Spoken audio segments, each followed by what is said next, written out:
while also delivering a special dividend. The Treasury DG, Duncan Peterson, on their new infrastructure bond. Vukile promises innovation to keep you in their shopping malls this Christmas.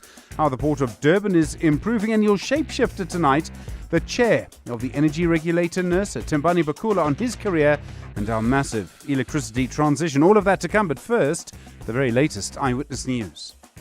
Good evening, I'm Maiki Malapo. Controversial businessman Vusmusi Ket Matlala has made damning claims at Parliament's ad hoc committee probing allegations of police corruption. Matlala says he gave former police minister Bekitele 500,000 rand in total. He says these payments were made in cash and that Kele actually wanted more money. The committee is sitting at the Kgosimampuru Correctional Centre in Pretoria, where he's currently detained awaiting trial for attempted murder. Babala Ndenza has more. Former Minister Bekitele testified last month before the committee that his relationship with Vusumuzi Ket Matlala was based on gathering information. Cele also said that he met Matlala in Pretoria, a submission Matlala has rejected, saying he met Cele for the first time in Durban. Matlala testified that Cele's meeting was also not for information gathering, or Cele would have declared the payments. EFF leader Julius Malema asked him if Cele lied to the committee. Yes, he lied under oath. Thank you. If he was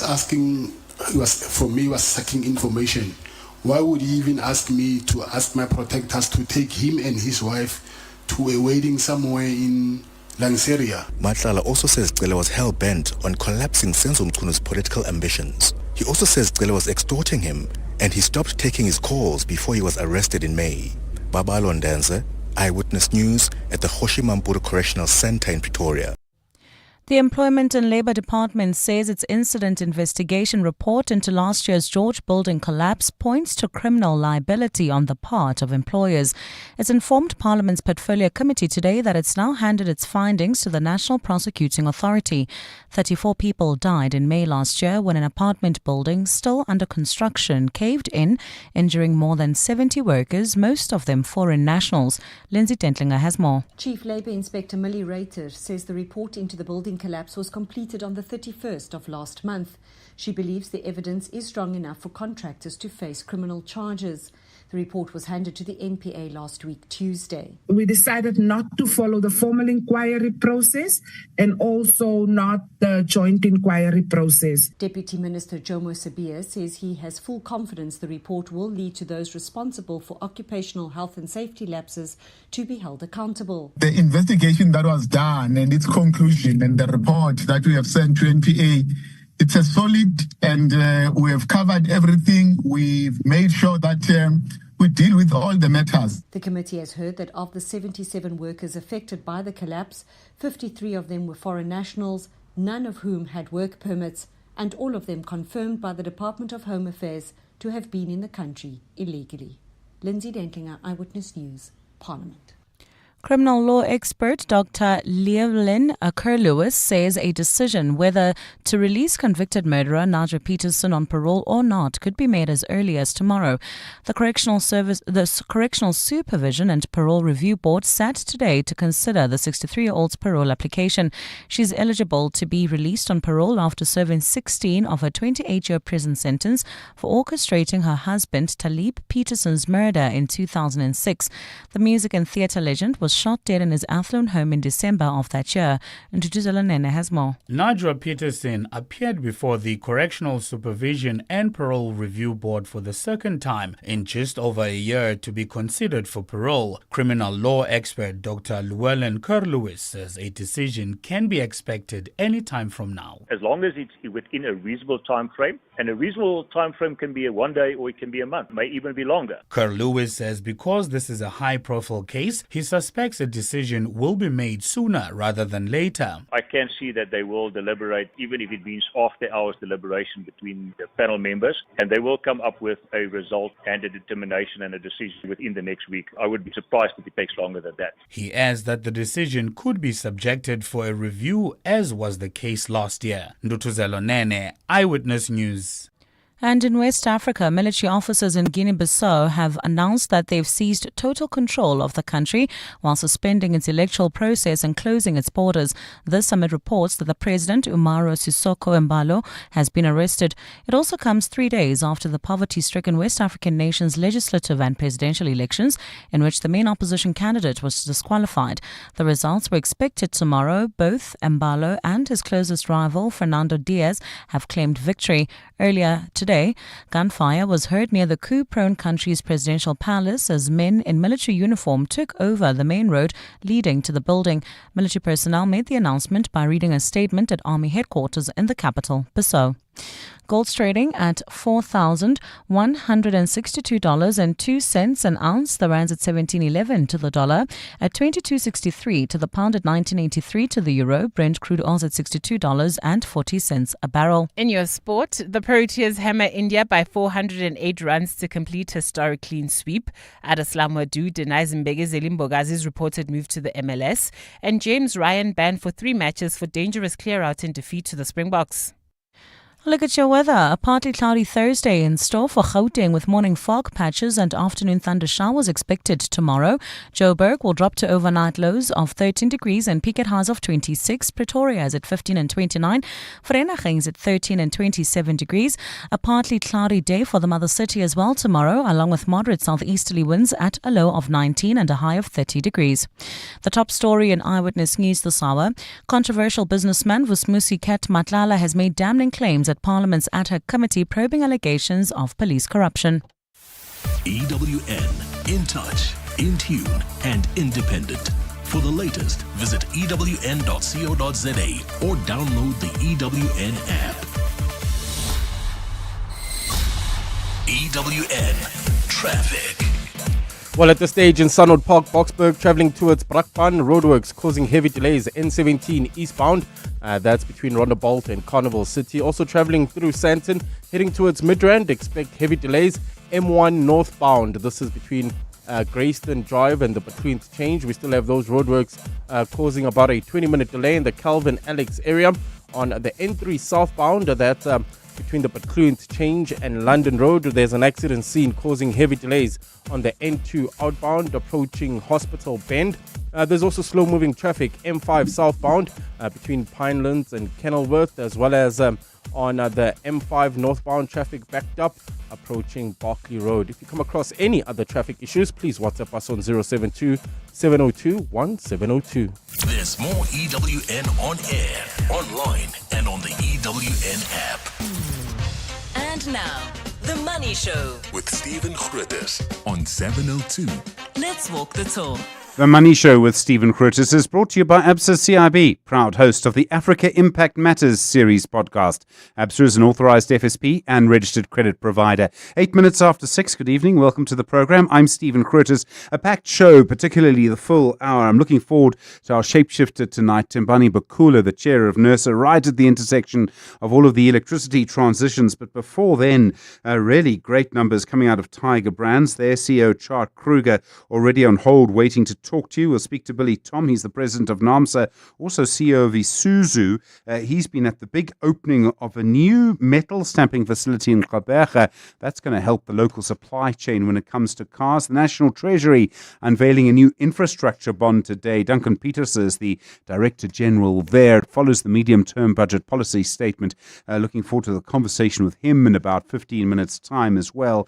Vukile promising innovation to keep you coming to shopping malls. I've got to tell you, I know it would make me go to a shopping mall, and it's very simple. It doesn't even have to be free parking. It just has to be parking that works. I went to a big shopping mall. I'll name and shame. It was Cresta. They didn't have a parking app at all. None of the ones that you can use were available. I was horrified. What would make you go to a shopping mall this Christmas? And please, don't say it's the train for the kids. I mean, maybe it is. But what would make you go to a shopping mall? 011 883 0702 021 446 0567 and voice notes on 072 702 1702. We'll also check in with progress being made at the port of Durban. There's a lot going on there. It does seem that there is some progress. The Money Show. With Stephen Grootes, live on 92.7 and 106 FM. Streaming on the Prime Media Plus app. And DSTV channel 856. 10 after 6, or Tiger Brands reporting their revenue up by nearly 3% in the year to the end of September. Group operating income up by 35%. Operating profit from milling and baking jumped 27%. The upshot of all of this is a special dividend, and dare I forget, they're also launching a new logo. Chart Kruger is the CEO at Tiger Brands. Chart, good evening. Good to talk to you. You've clearly had a strong year. What pushed your operating income up so strongly? What made the difference for you as a group this year? Hi, Stephen. Thanks for talking to us. I think the biggest contributor to the operating margin going up is us getting our price points right and getting our cost structures right. So getting our price points right help our volume growth, which obviously gives you much better efficiencies through your factories. And then all the continuous improvement programs that we've put in place over the last 2 years take the cost out of the supply chain, and that enables you to deliver a profit like we have. I mean, in your bakeries, you increased your margins, and you say that was because of factory efficiencies. That you must have made some big changes, and at some point, you sort of run out of efficiencies to make. Yeah, look, in bakeries, the particular issue is we came off a low base because the bakeries was probably not performing at all 2 years ago. So that helps. But in bakeries, in all the businesses, but in bakeries in particular, efficiencies is a big driver of your profitability. The number of kilometers you drive to deliver bread, the number of trucks you have delivering bread is huge. And if you don't run that efficiently, you lose the plot very quickly. And doing the opposite actually give you these benefits that we can see. You talk about getting your pricing right, and we've actually seen some food price deflation this year. Has that made it harder? Look, our stated strategy and our purpose is that we want to be relevant to our consumers. We've got great brands, we've got great businesses, the consumers want our products, but if we are 20-30% more expensive than alternatives, then we're going to lose out, and we know that. And we really have to make ourselves relevant, and we must make it easy for our consumers to decide to buy our products. To do that, we must have the right price. We must have the right promotional activity, and we must be able to play well in combos and those type of things. So you can only do that if you become more efficient. So we've taken a lot of costs out of the organization. We've looked at things like moving from glass to PET. We've reformulated formulas. Everything consumer driven, of course. We will never put the inferior product in front of our consumers. But all those things collectively, look at the supply chain. We took a lot of cost out of distribution across the organization, and all those things added up to the ability then to get to a price point where you can be competitive at the right margin.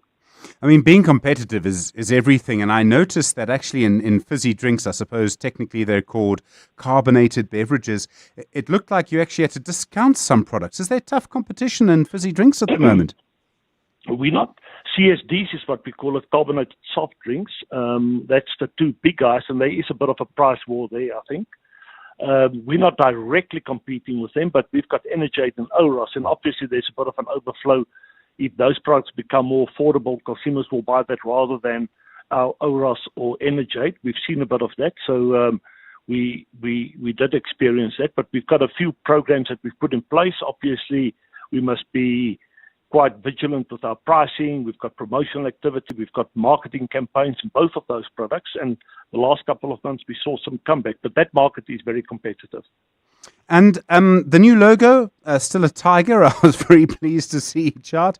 It's black. It uses fewer colors. I don't know if you save on printing costs. What drove the change? Stephen, it's a big compliment to you to pick up that it saves you costs, because that is a big driver. Fewer colors, less cost. We put that on the back of every product that we sell. That's millions and millions of products. But that's not the driver, the only driver for this. Our view is, and we are Tiger Brands, that's what we are. We are proudly Tiger. We've got a history that's 100 years old. We're proud of that 100 years.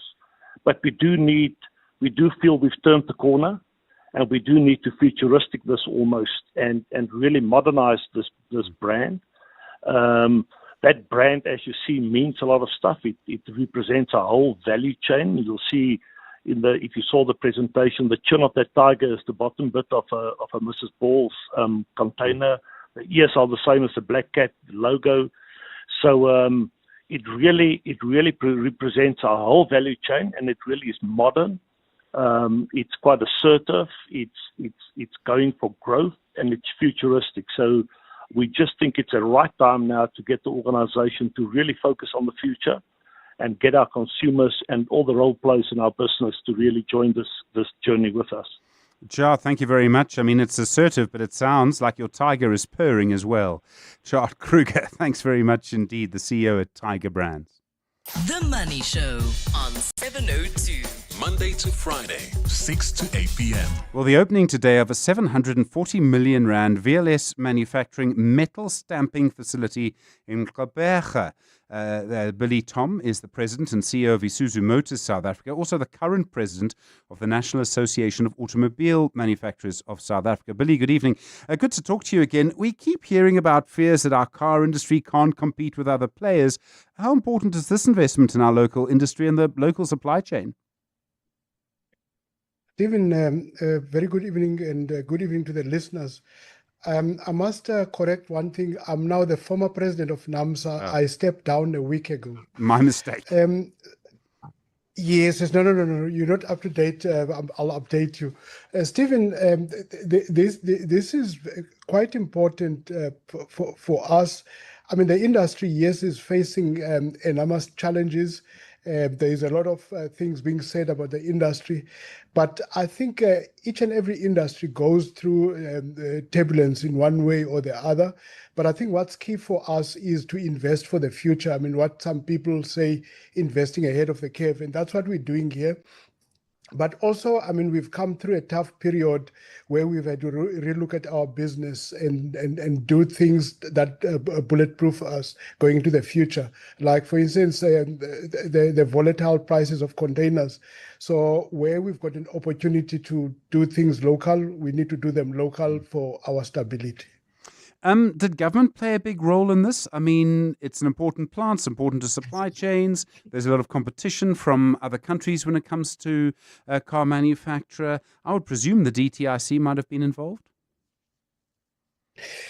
Stephen, I'm going to take a longer shot in answering your question because to me, this is a combination of industry as well as government working together. If you think of the auto industry, I mean, our North Star is what we call SEM 2035, which is the Auto Industry Master Plan. SEM 2035 talks about increasing the number of people employed, but it also talks about increasing the local content. And then secondly, you've got the Industry Transformation Fund. I mean, this fund has been set up by the 7 OEMs, and we contribute money every year towards it. But that fund makes it possible for you to invest in local manufacturing, and that's what we've done. I mean, we've received funding from AITF, we've received funding from government via IDC. The Black Industrialist funding played a role, as well as one of the banks, and then ourselves as Isuzu played a role, and then that resulted in the 740 million investment. We keep hearing that Chinese car manufacturing capacity is, I mean, literally too big for the Chinese market. They've had to shut some of it down, particularly for electric cars. Do you believe, Billy, I mean, when I've spoken to you in the past, you've been very optimistic we'll keep a car industry here. Clearly, you still believe that. Stephen, I clearly believe it. I mean, I'm optimistic about the continent.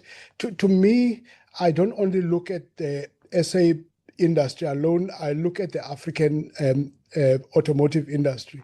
With the free trade agreement coming into play, to me, there is a huge opportunity in the marketplace. And I see the Chinese as almost like an interrupter. I mean, it's a big challenge, but we are automotives in Africa. We understand the African conditions, and I think we're fairly competitive. I mean, we challenge ourselves.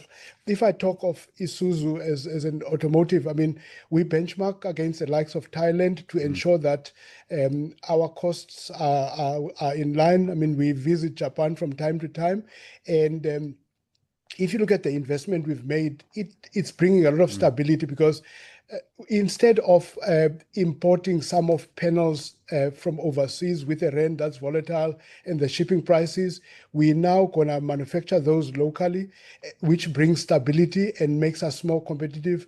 But most importantly, Stephen, it's also reducing your carbon footprint because if we procure those locally, we do not emit carbons, but also we employ people. I mean, if you look at this setup, we are adding 52 well-paying jobs as well. That talks to reducing unemployment. Billy Tom, thank you. President CEO of Isuzu Motors South Africa and a past president of NAMSA. 702. Stephen is on X.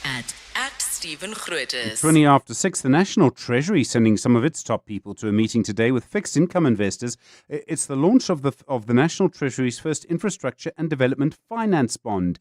The Director General in the National Treasury is Dr. Duncan Peters. Duncan, good evening. How did it go today? How's this process working? Good evening, Stephen, to you and your listeners, and thanks for having me.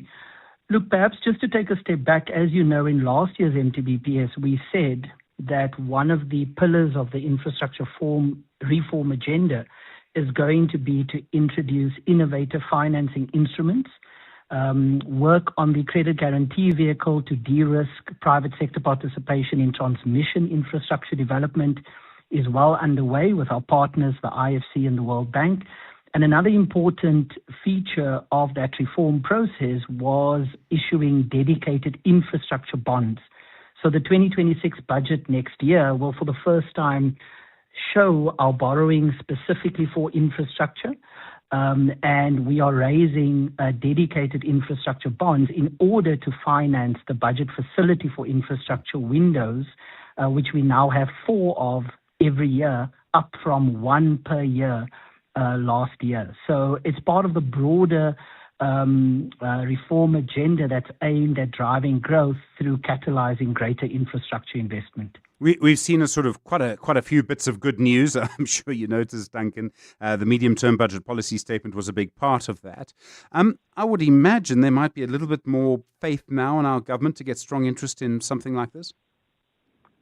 Yes, absolutely. And look, if you look at the response that we've seen from the investor community, that's been quite positive as well.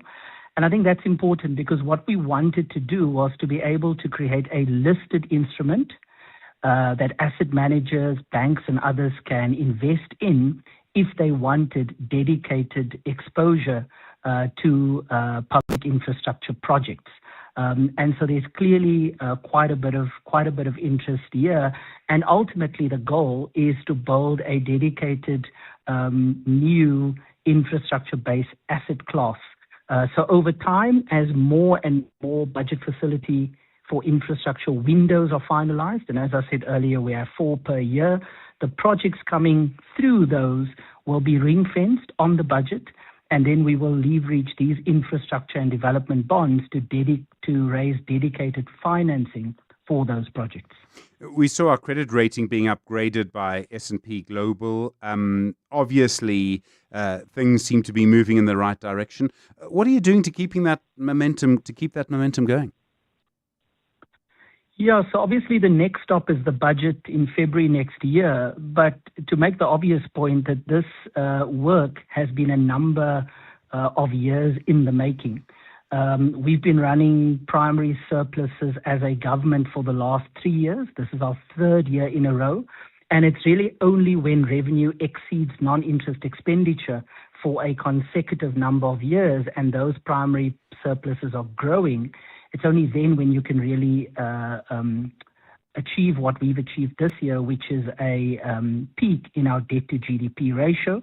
And from next year onwards, it'll start coming down. So in the budget next year, we want to continue with prudent management of the fiscal accounts, demonstrating a clear commitment to fiscal sustainability. That, of course, translates into lower interest rates across the economy, and we've already seen that with our bond yields coming down around 250 basis points over the last few months. That translates into lower cost of capital for businesses to invest and better environment for households to be able to spend. So the momentum has to continue in the budget and the MTBPS next year as we move towards restoring fiscal credibility that was lost in the period prior to COVID. Director General of the National Treasury, Dr. Duncan Peterson, really appreciate the time. Thank you. 25 after 6. Beyond every boardroom is a story waiting to be written. A story of a business and its potential, of a community that thrives, a hospital that serves, and energy that powers millions of dreams. It's a story that only gets better with a partner that has the expertise and solutions to make it a reality. At ABSA CIB, we are invested in your story, and we invite you to write it with us, because your story matters. ABSA, an authorized FSP and registered credit provider. Kick off to glory with Hollywood Bets and Aziz Shege. Be in the game. Go full speed ahead with the epic competition. You stand to win a share of 4 million rand in cash and prizes, including an all-new Toyota Corolla Cross. Bet 10 rand or more on any soccer fixture or fixtures online or at your nearest branch. Live life in the fast lane. Bet now for your chance to score. T's and C's apply. Hollywood Sportsbook is a licensed betting operator. No persons under the age of 18 years are permitted to gamble. Winners know when to stop. South African Responsible Gambling Foundation toll-free counselling line 0800 006 008 or WhatsApp HELP to 076 675 0710. You're up at 4 a.m. trying to find the cheapest building materials, but the Zaminis just shop online with cash build whenever. You then pay for expensive delivery or pay Tapo to fetch you with his van. But the Zaminis inquired about free local delivery. So abantu bazotini, when you are still bargain hunting, but the Zaminis are already putting up festive decorations. Be like the Zaminis. Make smarter decisions for your home and shop online with cash build for quality building materials at the lowest prices. Cash build. The Money Show. The markets. Chris Stewart's portfolio manager at 91. Chris, good evening. Quite a strong update, I thought, from Tiger Brands. Their CEO is very bullish. Yeah, good evening, Stephen. Yeah, a pretty strong set of numbers from Tiger Brands, beating on all metrics other than revenue. The revenue line was okay, but gross profit margin was good.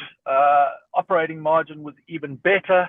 Cash flow was good. Balance looks excellent. Special dividend was bigger than expected. Final dividend was bigger than expected. And indications of more to come, and a pretty front-footed outlook statement as well, all conspiring to drive the share up about 7% on the day, despite the fact that Tigers has been in strong recovery mode for quite some time. Yeah.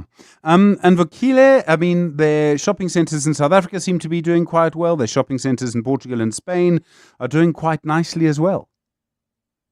Yeah, again, another strong update. Net operating income in their SA business growing just into the double digits, and with good cost control. Solar installations reducing their diesel consumption and reducing their electricity costs. Driving some nice margin expansion there. Generally speaking, growing their distribution to shareholders by more than it was anticipated, and then guiding that their full year numbers will also be a little bit better than the market was looking for. So, pretty strong from Vukile, and again, I think well received by the market. It's so interesting how many companies like Vukile have spent quite a lot of money on solar installations over the last couple of years, and now they're beginning to really see the results. And of course, Eskom encourages it because their prices are always much higher than inflation. Yeah, I mean, initially it was an investment to keep the shopping centres open and to make sure the tenants could carry on trading. Now that electricity supply has normalised somewhat, it's much more an investment in saving costs, and that investment in saving costs is starting to pay serious dividends for these businesses. There's a budget in the UK today from Rachel Reeves, the Chancellor of the Exchequer there. Looks like there's going to be higher taxes, and of course Britain's fiscal situation is very constrained. Yeah, I mean, it's tempting to poke a finger at the ponds on the back of this one. We might not have been able to agree our budget the first time around, but at least we kept it a secret. With the UK budget having been leaked about an hour before it was due to be presented, we saw most of the impact on the major financial indicators before the budget itself was actually delivered. And with a lot of fear and trepidation going into this budget, I think the macro response from from the perspective of inflation expectations in the UK economy, performance of the sterling on the day, performance of long-term bond yields in the UK in particular rallying on the day means that, some degree of fiscal stability, I think, achieved, as you indicate, at the expense of increased tax, particularly back-end loaded increases in taxation, which aren't going to be particularly popular. But I guess it was bitter medicine that needs to be swallowed in the UK economy right now. Chris Stewart, thank you. Portfolio manager at 91. We'll speak to Vukile in the next 10 minutes or so. Just gone 6:30 on The Money Show. Time for the latest Eyewitness News. Maki, good evening. Kat Matlala in solitary confinement. That's right, Stephen. Controversial businessman Vusmusi Matlala has told Parliament's ad hoc committee that he has trouble remembering a lot of things due to spending months in solitary confinement.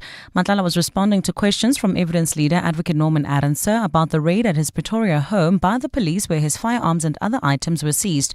But Matlala struggled to remember certain dates around the raid at his property after being questioned further by Arendse. Matlala gave evidence before the Parliament ad hoc committee looking into police corruption today at the Kgosi Mampuru Correctional Centre in Pretoria, where he's currently detained awaiting trial for attempted murder. He also told the committee that it was former Minister Bekikele who assisted him to get his firearms back from the police, but he couldn't remember the exact dates. On the 12th, we didn't go immediately after the first raid. The dates, I just remembered now them when they showed me the documents yesterday. Like I'm saying, a lot of things I forget them. Yeah. I'm in solitary confinement. I forgot a lot of things. Meanwhile, in the Madlanga proceedings at today's hearings into the inquiry investigating police corruption have been postponed to allow a witness more time to prepare his testimony. Head of KwaZulu-Natal Hawks, Major General Liseja Senona, was due to testify earlier today, but evidence leader Matthew Chaskelson says an agreement was reached with Senona's lawyers to postpone his hearing until January next year. Judge Mbuyiseli Madlanga read the agreement into record. The following is ordered.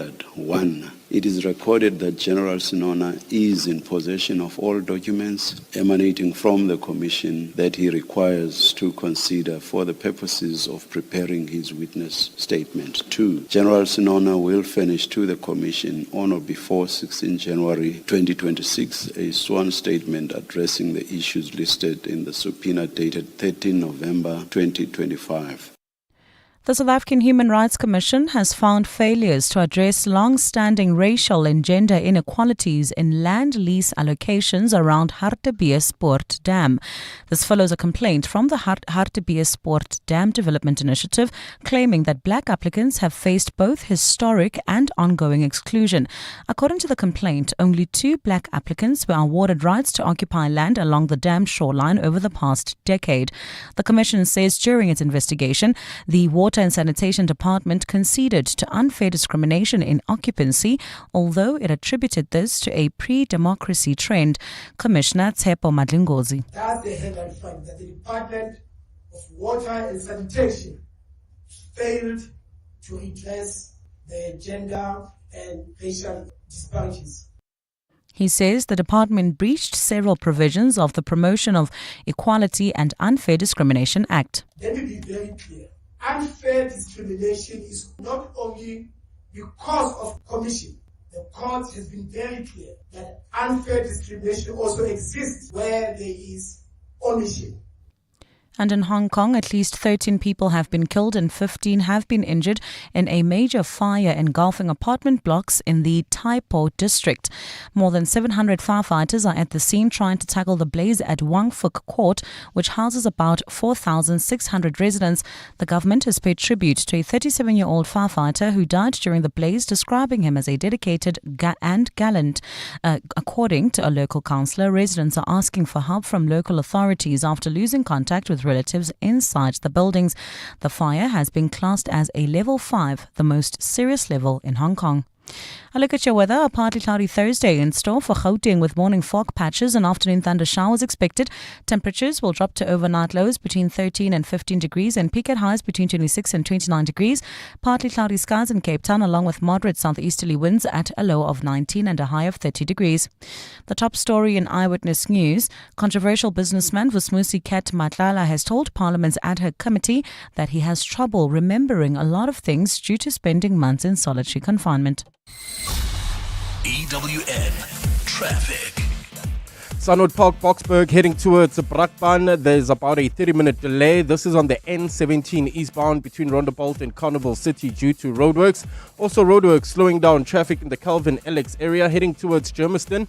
That's the N3 southbound between the Butlu Interchange and London Road. If you're leaving Sandton heading towards Midrand, there's bumper-to-bumper traffic. That's the M1 the M1 northbound between Greyston Drive and the Butlu Interchange. While in the Mother City, we're still dealing with that accident scene. N2 outbound approaching Hospital Bend causing delays. Also slow-moving traffic, M5 southbound between Pinelands and Kenilworth, and there's also slow-moving traffic that's on the M5 northbound approaching Berkeley Road. If you come across any other traffic issues, kindly WhatsApp us on 072-702-1702.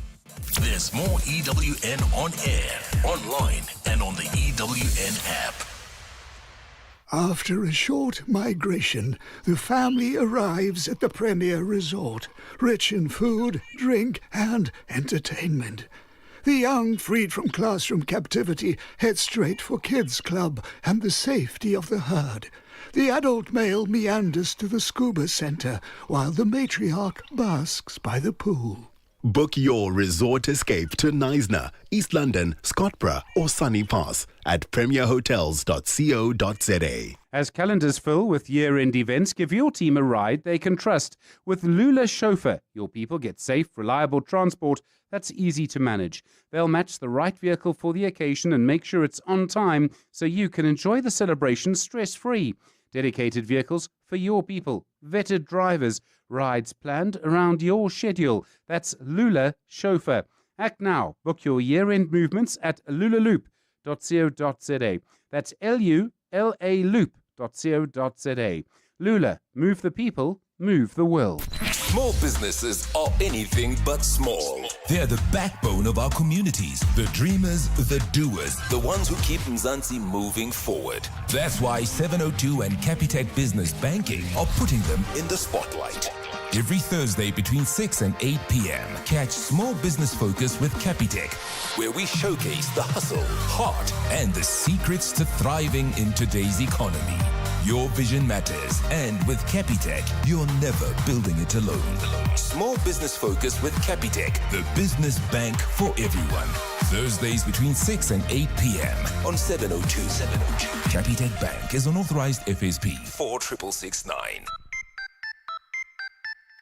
WhatsApp Stephen on 072 702 1702. 23 minutes now to 7, the time I asked you. What would keep you shopping? Why would you go? What would make you go to shopping centres this Christmas? For me, it's all about doing something about the parking, but maybe some more constructive thoughts. Hi Stephen, how's it going? I think what would make me go to a particular shopping centre is probably the lack of car washes in a car park. I feel like I don't need to be harassed to have my car washed or to park in a particular space, especially if I am paying for parking anyway. It's Nazim in Johannesburg. Nazim, thank you. Yeah, I've had that too, and I get the hustle, but there are times you're like, I just want to park. All right, your thoughts. What would keep you shocking? Shocking. What would keep you shocking? What would make you shop? What will keep you going to a shopping mall, he says. 22 minutes to 7. EWN Sport. It would be Peter Steph du Toit, wouldn't it? I mean that in a designated area for like an outdoor screening of sports events that will also keep me going shopping. And why? I mean, there is quite a lot of that. I've seen some malls doing that. It's a great thing to do, and the whole community comes. Absolutely. Thank you so much, Stephen. And South Africa handed India their heaviest defeats by runs to complete a 2-0 Test series sweep. That's after winning the second game by 408 runs. It's just the second series win in India for South Africa and their first since 2000, while defeat surpasses India's previous heaviest loss against Australia back in 2004. For Themba Bavuma, he remains unbeaten as Test captain in his 12 matches, winning 11 and drawing 1. I want to be a lot more assured of myself as a person, as a captain, and what I'm trying to do out there. I mean, within the team, we have a lot of leaders within the team, and I think it's kind of understanding where certain guys provide value within the team and allowing them to flourish within that space. So, I mean, on the field, I've got your Keshav, I've got your Aiden, I've got your KG. He wasn't there. You know, those are the guys from a tactical point of view. I can always bounce ideas around. Two tournament favourites meet in the UEFA Champions League tonight as Arsenal go up against Bayern Munich on match day 5. The Gunners are the only team yet to concede, while no side has scored more goals than the Bavarians, 14 in 4 games. Harry Kane will be up against an opponent he knows very well, having scored 15 times in 21 matches against the Gunners. I was at Tottenham, and those days it was always a big game, always a big moment in the North London derby. But yeah, ultimately, you know, the game isn't about me and Arsenal. The game is about Bayern Munich and Arsenal, and obviously I'm in good form, and I feel like I can score against any team, and hopefully tomorrow night I can do that as well. But I don't think it means any more or less in that sense. It's about trying to help my team to win the game, and that's what I'll try and do tomorrow.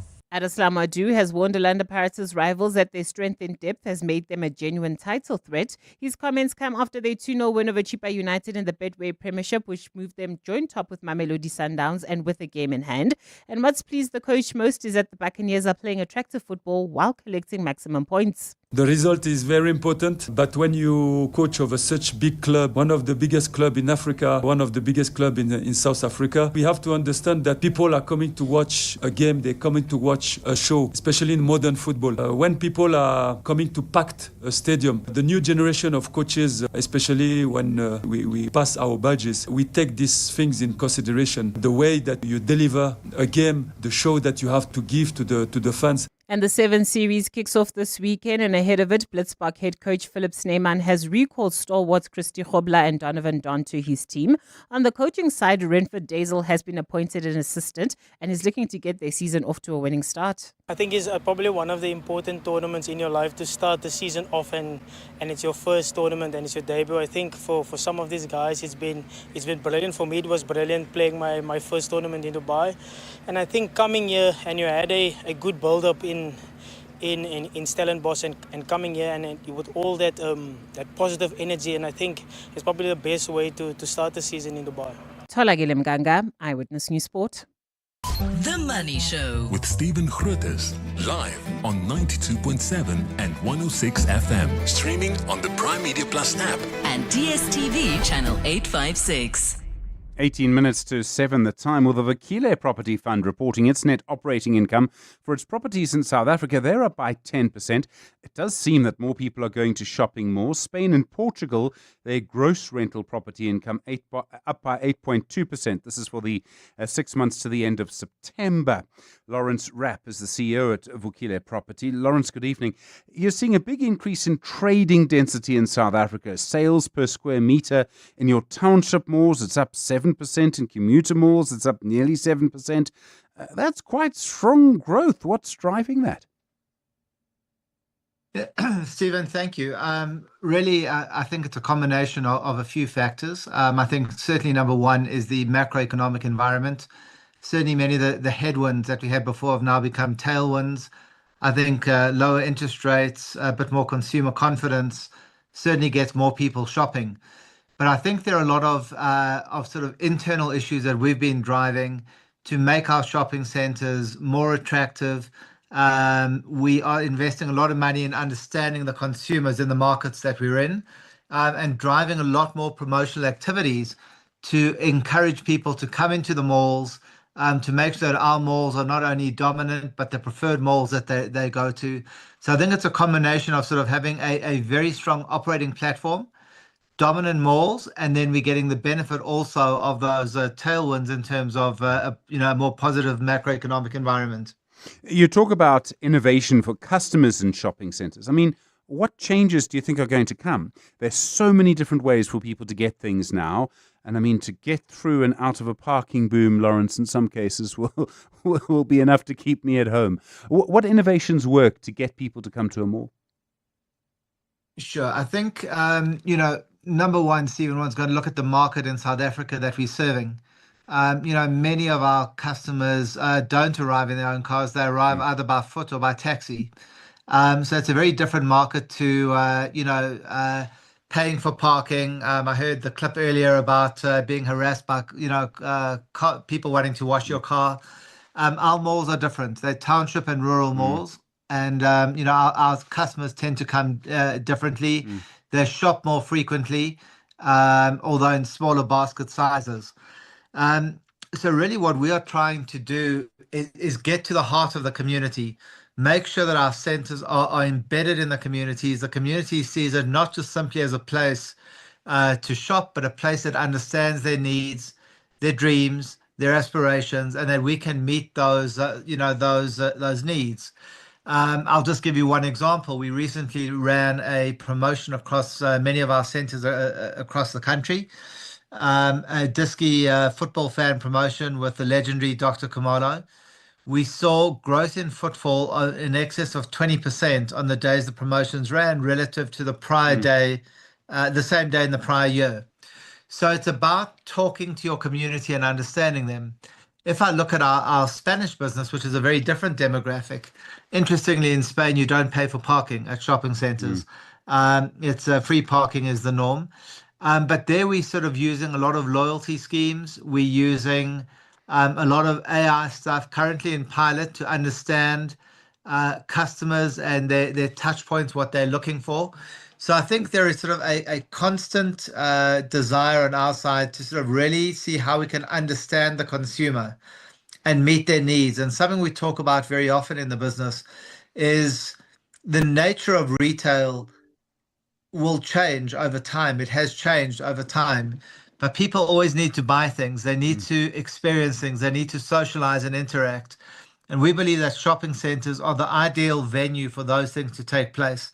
And it's therefore up to us to understand those needs and make sure we are able to provide centers to fulfill the customers' needs in those areas. In terms of the types of shops in your malls that are bringing in revenue, so I noticed bottle stores are up 16%. That's extraordinary. Cell phones up 12%. But home stuff is down and electronics are down.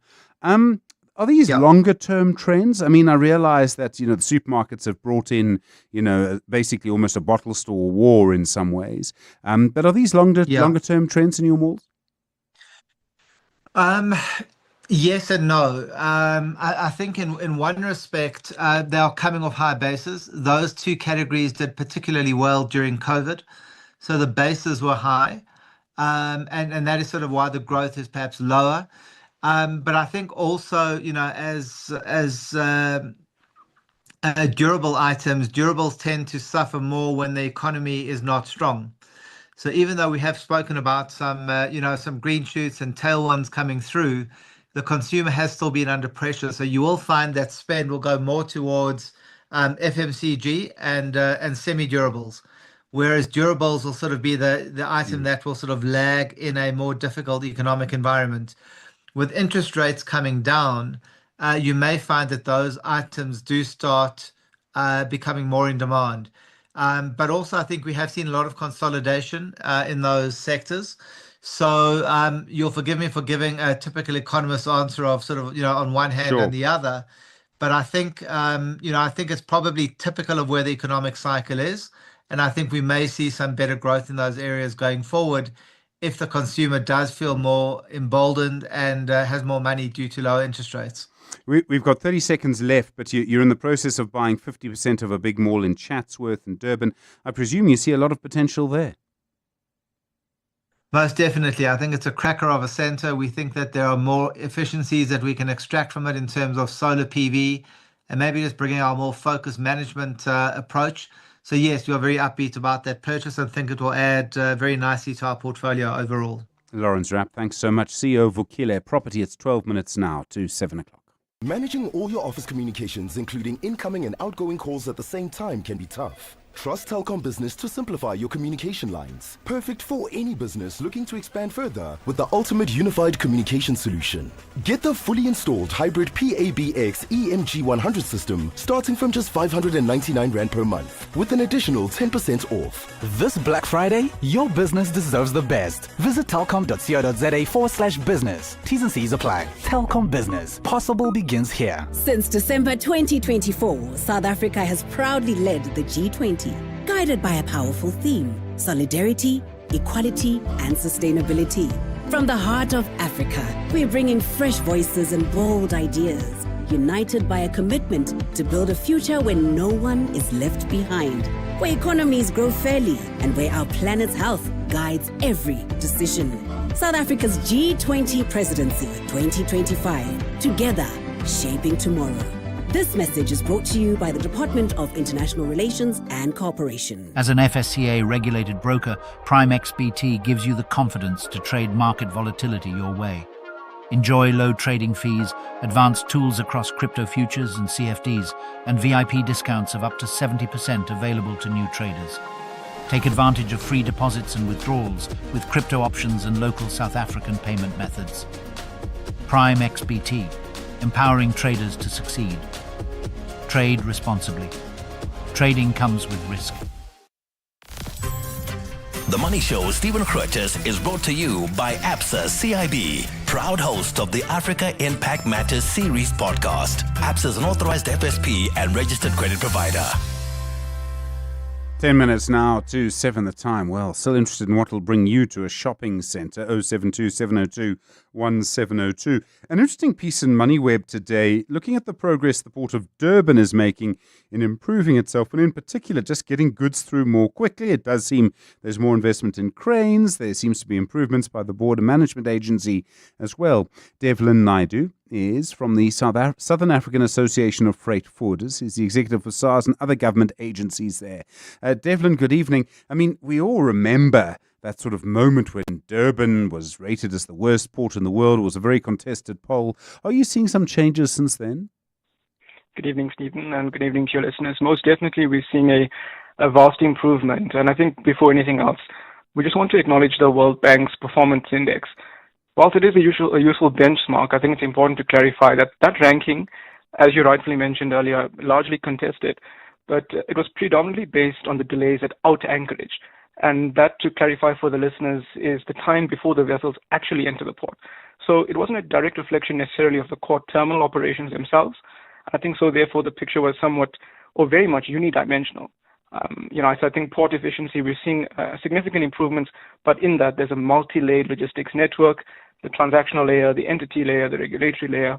And of course, when you look deeper, there are many components within the logistics layer, specifically the ports environment, marine access, landside logistics, operator performance, and of course, national supply chain factors that impact the overall final measurement.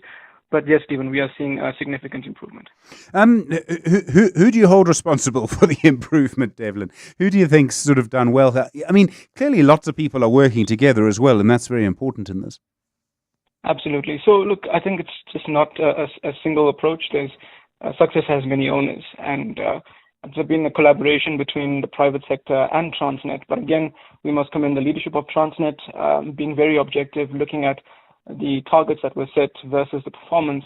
I think if we cast our minds a year back when we had significant delays, and then more recently, of course, the release of the report, it's not easy working with such sort of feedback and still trying to keep wits about oneself in terms of focusing on the target and delivering the excellent results. So I think it's been a combination of efforts between the carriers on the water side, the logistics service providers, Transnet themselves, of course, and indeed a very strong public-private partnership effort in getting this performance to stabilize and improve as we are seeing currently, yes.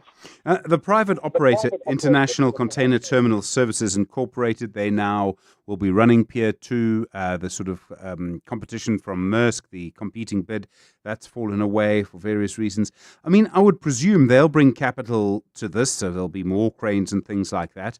And, I mean, are you expecting the changes that we've seen, the improvements that we've seen, to gather a bit more momentum to actually pick up? So I think if we look at the last few months, or let's call it the last year, there have been a significant number of deployments across various aspects of the port operation, including new equipment. Prior to the ICTSI coming on board, Transnet have procured new ship-to-shore cranes, rubber-tied gantries, and that has significantly contributed to an improvement in reliability and productivity. There's also been an increase in the maintenance discipline in its current form. There's tightened maintenance cycles, there's improved parts availability, and again, not to cast a shadow on the success, but if we cast our minds a couple of years back, during the era of state capture, unfortunately, the OEM equipment procured was not very reliable, evidently, from the performance of the port, consistent breakdowns. And I think that's changed quite nicely now, where the equipment procured is fit for purpose. It's from OEMs that have demonstrated capacity around some of the best performing ports in the world. And I think, Transnet on their own strength are functioning relatively well. The fact that ICTSI is coming on board and the fact that they also have a demonstrated history of excellent performance and turning around port operations will definitely strengthen, I believe, based on their demonstrated history. Of course, the statement is made that they would continue the good work that is currently in progress. And the other ports, Devlin, I mean, there was a time when Cape Town seemed to be battling as well. Are there any improvements coming from there? Yeah, so I think on the back of a stellar citrus season and deciduous season as well, there's been significant throughput through the port of Cape Town and also significant improvements. I recall there's been also the deployment of straddle carriers to the port of Cape Town because, again, just based on the design of the port of Cape Town, that's equipment that's fit for purpose. So the progress that we're seeing in Durban, we're also seeing it across, all ports across the country and the container side, Cape Town, PE, Coca as well. So I think we're on a very positive trajectory.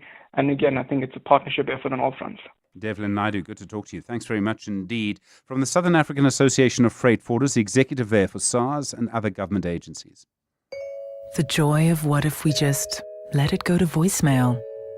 The joy of what if we skipped the flight for a front row seat to the open road. The joy of what if the wrong turn took us the right way. The joy of what if we didn't share this view and kept it our secret. The joy of what if not being there yet was the best part. Choose the joy of what if with BMW. A man driven to the edge. I don't know where you are. I don't know who you're with. When his beloved takeaway was taken away. I will look for you. I will find you. And I will eat you. It's the summer of stars at Simply Asia. Stand a chance to win a Toyota Starlet when you spend 200 Rand or more on our famous flavors. Order now. Simply Asia. Connecting the Thaiway. Do you suffer from heartburn and hyperacidity? To relieve heartburn for the whole day and night with one tablet, a potent once-a-day treatment which was previously prescription only is now available over the counter. Ask your pharmacist for an over-the-counter, long-lasting heartburn treatment. Brought to you by Sandoz.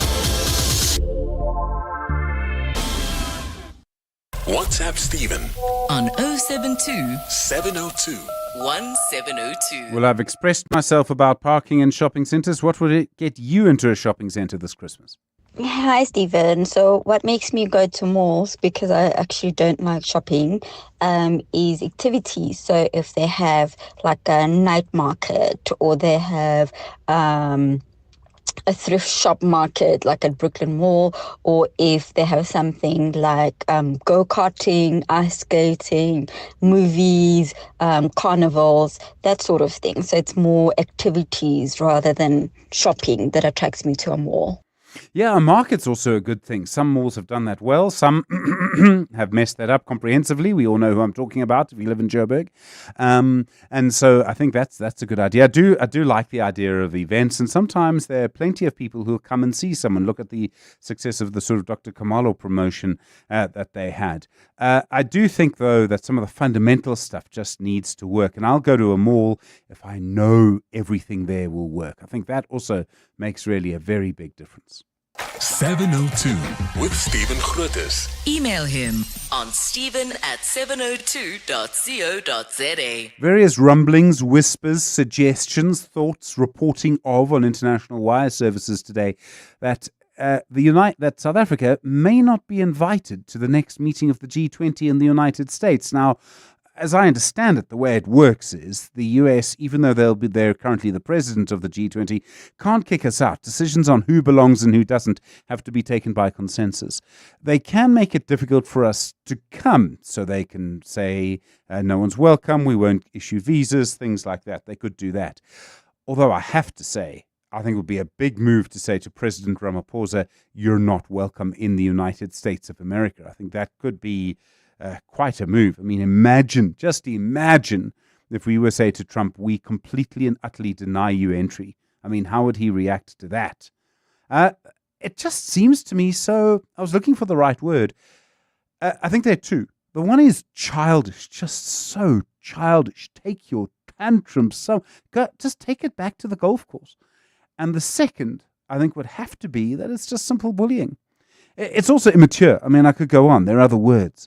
But we don't like what you did, therefore you can't come to the next party. That's not how you win an argument. If you want to win an argument, you have to engage. And this, I kind of feel, is something the Trump administration has done very badly. If you want the rest of the world to be like you, you can either just conquer them, very hard to do, or you can change their minds. You're not even bothering to change our minds. You're just closing the door in our face. And is that going to change our mind in your favor? Not a chance. You're with the Money Show, 7 o'clock. This is EWN. Good evening, I'm Maki Malapo. Controversial businessman Vusmusiket Matlala has told Parliament's ad hoc committee that he met KwaZulu-Natal Provincial Commissioner Nhlanhla Mkhwanazi to assist him with his 360 million rand police tender. Matlala told the ad hoc committee that it was former Police Minister Bheki Cele who arranged the meeting for him and KwaZulu-Natal's Mkhwanazi to discuss the tender. He says they met in Umhlanga in April this year, and the meeting with Mkhwanazi was to help Matlala on how the contract was being sabotaged. Matlala was giving evidence before the Parliamentary Ad Hoc Committee investigating police corruption today, which is sitting at the Kgosi Mampuru Correctional Facility, where Matlala is currently awaiting trial for attempted murder. So that's when then he arranged that meeting.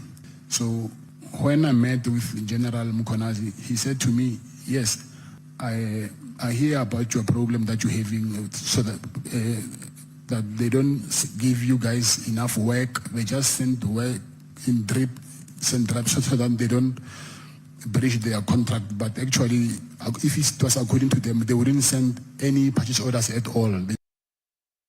Parliament is set to lay a criminal complaint against former Road Accident Fund Chief Executive Officer Collins Letswalo. This is for snubbing an inquiry into financial maladministration at the fund for a second day. During an interview on the SABC program Face the Nation last night, Letswalo referred to the inquiry as a kangaroo court. The Standing Committee on Public Accounts will now ask the National Assembly Speaker to concur with its decision that Letswalo face consequences for ignoring a summons to appear. Lindsay Dentlinger has more. Parliament has never before acted against someone who has ignored a summons to appear before a committee. Today, Scopa moved its meeting online to allow for a last-minute change of heart by Collins Letswalo to give testimony on financial matters related to his tenure at the RAF in the event he was unable to travel to Cape Town. While the MK Party and EFF have appeared hesitant to take further steps against him, questioning the process to be followed, the ANC, DA and Action SA say a criminal complaint must be laid. Parliamentary legal advisor Fatima Ibrahim has advised the committee to follow through on the non-compliance. You have a duty to conduct this oversight. You've undertaken to do it in this manner. And then to summons and simply ignore thereafter not only sets a bad precedent, but it calls into question whether the committee is then doing what it lawfully ought to be doing. Committee Chairperson Zongezo Zibi says he will now write to the Speaker to inform her of the committee's decision and to request that she acts accordingly. Lindsay Dentlinger, Eyewitness News, Parliament. High Court Judge Portia Pahlane says she believes the charges against her are fueled by a personal vendetta by parties involved in the succession battle in the International Pentecostal Holiness Church. Pahlane was arrested yesterday with her son Kagiso on charges of corruption and money laundering.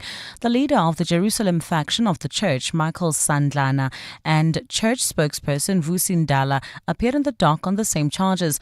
Pahlane is accused of accepting bribes of over 2 million rand from Sandlana for a judgment in his favor. Khomotso Modise has more. Since the death of IPHC leader Clayton Modise in 2016, the church has been embroiled in sometimes violent leadership squabbles, even splitting three ways, with Michael Sandlana leading the Jerusalem faction. Their civil case has been playing out in the High Court before Judge Portia Pahlane, who's now accused of taking bribes from Sandlana. Pahlane believes the allegations emanate from an aggrieved party in the case. Her lawyer, Pete Du Plessis.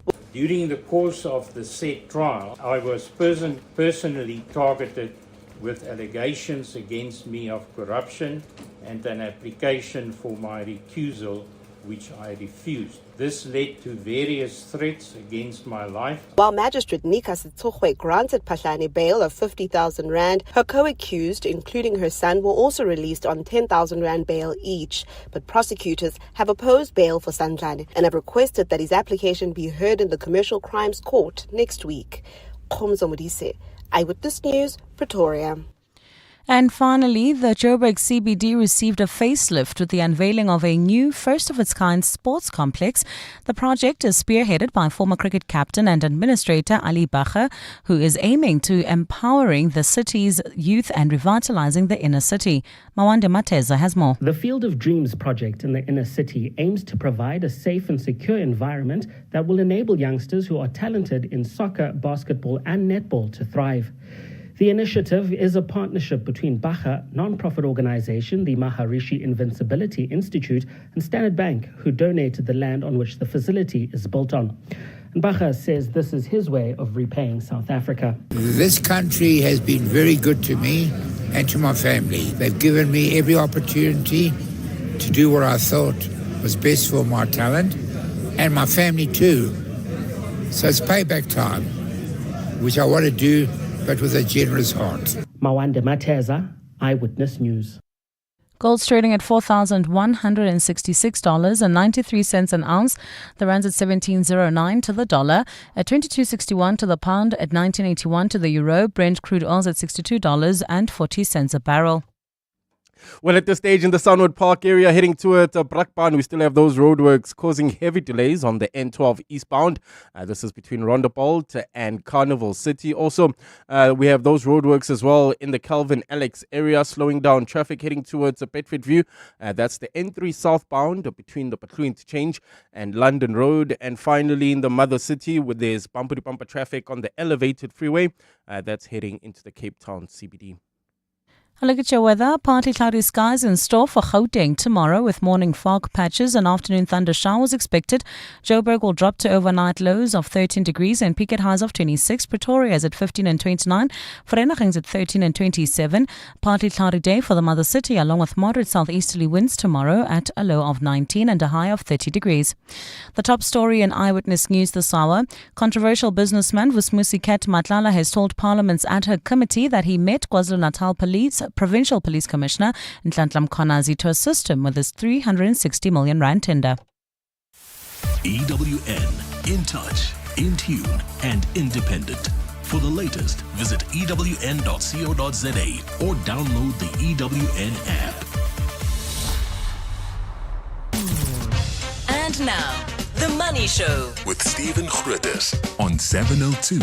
Let's walk the talk. The Money Show with Stephen Grootes is brought to you by ABSA CIB, proud host of the Africa Impact Matters series podcast. ABSA is an authorized FSP and registered credit provider. 8 minutes after 7. Plenty to come in the next little while. We'll speak to Graham Codrington with Business Unusual. He's been at the Dubai Futures Forum. Quite a lot going on, and in fact, some very interesting thoughts coming out of that. Wendy Nola, your consumer ninja, looking at car dealerships and cars again, just coming into sort of Wendy's focus quite quite something. And then your shapeshifter tonight, I'm really looking forward to the conversation. Tembani Bakula is the chair of the National Energy Regulator of South Africa. He's stuck in the middle of all of these electricity transitions. He's agreed to take some questions on that. We'll also talk a little bit about him if we get time. What do you do for fun? That kind of thing.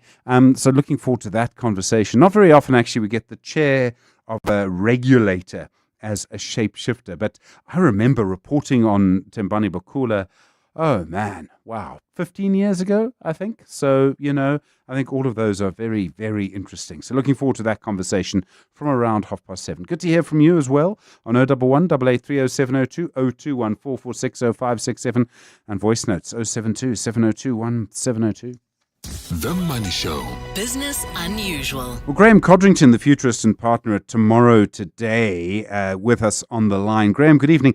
It's been a little while since we last spoke. Welcome back. You've been at the Dubai Futures Forum. I suppose it's a bit like me going to a journalist conference. You're as happy as you can be. You looked at some key themes, and one of them, I found this fascinating, is that focus is the new currency. Yeah, good evening, Stephen. It is one of the highlights of my year, I'll be honest. Dubai is one of the only countries in the world that actually has a futures department in their government, and they have a cabinet member who is responsible for the future, Minister of the Future. And they invite the world's futurists to come and join them at that wonderful Museum of the Future in Dubai. And we spend a few days thinking about the future, looking at scenarios, and then the Dubai government produces a report, which they very generously make freely available. People can just do a search for it. This year's conference was held last week, and the report will come out early next year. But right at the beginning of the conference, one of the best sessions was actually by the chair of the Futures Foundation of Dubai. And instead of coming up with a list of predictions for the future, I mean, as futurists, we don't predict the future anyway. Nobody can do that. But instead of having a list of things that might happen in the next year or two, he brought out these 3 deep shifts that he believes is happening. And you're exactly right. The first one is focus is the new currency. That attention, our ability to obviously grab attention of the market, our ability to grab our own attention and focus it, whether that's on the to-do list in front of us or the work that needs to be done or the project we're trying to complete, or if it's just about making sure that our teams and our organizations are meaningfully directing their attention at the things that really matter. In a world of infinite inputs, protecting your focus is, I actually think, a key leadership skill, if nothing else. So I think he's right. And I think there's a lot of us maybe need to take some of the December break, not just to recover from the year, but to think about how we go into 2026 with a renewed attempt to focus. It's so interesting because, I mean, so many things happen in a day. If someone asks me at the end, what did you do today? It actually gets quite hard to work out simply because you've done so many different things. And I'm sure it's the same for you. At a personal level, this applies for sure. That I just think we can get into this. It's more than a hamster wheel because it isn't just about activity. It's about the scatteredness of what happens. And every time you dip into the news, I mean, there's 100 things going on at warp speed. But I think at an organizational level, I really do get a sense that people are not just sort of exhausted in the way you're normally exhausted in the last week of November. But I think we worn out by just this infinite change going on all around us. And we've got to almost get a systems level change in 2026. I think it's a good call to say, how do you get attention and focus and build it into your own life and your organization. We're almost hyper-connected in a way. Another shift is that everyone and no one is an expert. I like this one. I've used the line for a few years in my presentations where nobody is allowed to say, I don't know anymore. You can only say, I don't know yet. Or you can say, I don't know and I don't care to know, which is maybe one way to get your focus back. But we live in a world where any information, insight is available at your fingertips. AI pretends to have intelligence and give us even more information than we think. So at that level, everybody has the potential to have access to every piece of information, and therefore can at least pretend or think that they are experts. On the other hand, there's a danger then that nobody is an expert. And I think we see this in the world around us, where there is now a sense that people are questioning everything. They don't know who to believe. That a video comes across your newsfeed, you can't be sure that that's real rather than just AI. And so there's a deep skepticism building. I think as a journalist and doing what you do, Stephen, this must be very concerning. How do we overcome this? And again, no answers, just questions. This is one of the defining shifts of our age. And in the next 2 or 3 years, I think is going to define our world quite dramatically. Everyone and no one is an expert right now. I think that's spot on. And a little bit of information is a dangerous thing. And AI is reshaping trust and connection. Now, this one was fascinating, and this one was where I took a little bit of a jump, because the actual way that the director of the Dubai Futures Forum phrased this is, AI will be your best friend. And I'm a little bit skeptical about AI. Not that it isn't powerful, but it isn't intelligent, in my opinion. It's a mimicry of intelligence, and I think it's best understood as a form of machine intelligence rather than a form of artificial human intelligence. But there are many, many people, and on our team, we have a psychologist who does quite a lot of work on trying to understand this. There are many people who are beginning to see large language models and AI models as people, as somebody you can have a conversation with, that you can interact with, that you can be friends with, even so far as to say, I would say, you could fall in love with. And I think that there's a fascinating thing going on here. I don't want to be judgmental in the way I frame it, because we have an epidemic of loneliness. There's difficulties with mental health.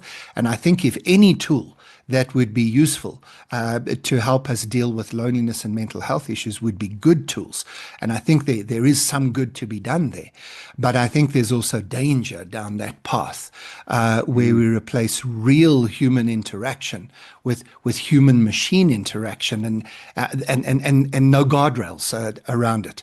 So for me, the response is that we need to become more bionic rather than automate the world. We must augment the world where human and machine sort of work alongside each other rather than replace each other. But I think it's a fascinating thought that maybe the next step for AI is a step into the relationship space rather than the business automation space. Fascinating. Sure. Graham Codrington, thanks very much indeed. Really appreciate it. Futurist and partner at Tomorrow Today really does give you an indication of how the world is changing. 17 minutes after 7. Beyond every boardroom is a story waiting to be written. A story of a business and its potential, of a community that thrives, a hospital that serves, and energy that powers millions of dreams. It's a story that only gets better with a partner that has the expertise and solutions to make it a reality. At ABSA CIB, we are invested in your story, and we invite you to write it with us, because your story matters. ABSA, an authorized FSP and registered credit provider. Mom, I know what I want to be when I grow up. Oh, really? I want to be an astronaut. An astronaut? Aren't you aiming a little high? Well, that's where you come in. I need you to buy me Pediasure. It has 27 vitamins and minerals to support my growth so that I hit all the milestones, and it's scientifically proven. Okay, Miss Clever. Where can I buy Pediasure? It's available at pharmacies and retailers in South Africa. Pediasure by Abbott. Approved by kids to fuel their dreams. Psst. Hey, no longer feeling like the man you used to be? the man who has inside jokes with complete strangers. The fact is, 95% of men with low testosterone go untreated. Vitalamin High Performance Supplements for Men helps recharge energy, regain lean muscle, and reload performance. Available at all good pharmacies and vitalamin.co.za. Vitalamin. Don't get older. Get better. Durbanville Hills pairs perfectly with sunsets, your favorite playlist, and your favorite people. Durbanville Hills pairs really well with your December Friendsmas party. It pairs perfectly with every story. And right now, when you buy any 2 bottles of Durbanville Hills from participating retailers, you could win a 5,000 Rand voucher. Durbanville Hills pairs perfectly with every story. Not for persons under the age of 18. T's and C's apply.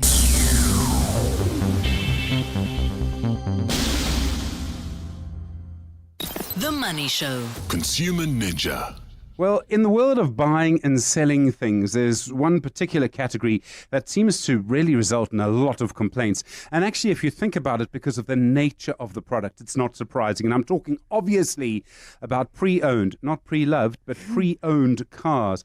And in the last little while, there have been a few dealerships that have actually had judgments against them. So there were various resolutions and people went to court and actually won. As a result, these dealerships have been ordered to pay hundreds of thousands of rand back to consumers. There's been some hefty fines. Wendy Nola is the person you turn to find out what on earth is going on in this situation. She's our consumer ninja. Wendy, good evening. What's going on here? Hi, Stephen. Yes, so 4 separate high court judgments in the space of just 3 months have made it crystal clear that judges will not tolerate dealerships selling vehicles with serious undisclosed, that's the key word, defects, and then washing their hands of the problem. In 2 of those cases, the dealerships had already lost at the National Consumer Tribunal. So those rulings have the same weight as a court ruling, right? And so these dealerships, so convinced were they that they were right, appealed those tribunal rulings and then lost again in the High Court, obviously at considerable extra expense to themselves. Just briefly, was Wingfield Motors in Cape Town sold a Ford Focus with a faulty clutch, refused responsibility, ordered to pay 568,000 plus a 50,000 Rand fine. The appeal against that was dismissed.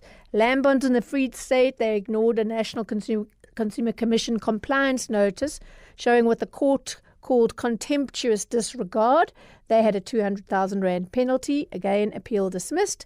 Avura Motors in Gauteng sold a Mazda BT50 with a latent defect, tried to blame the buyer because the warranty had expired.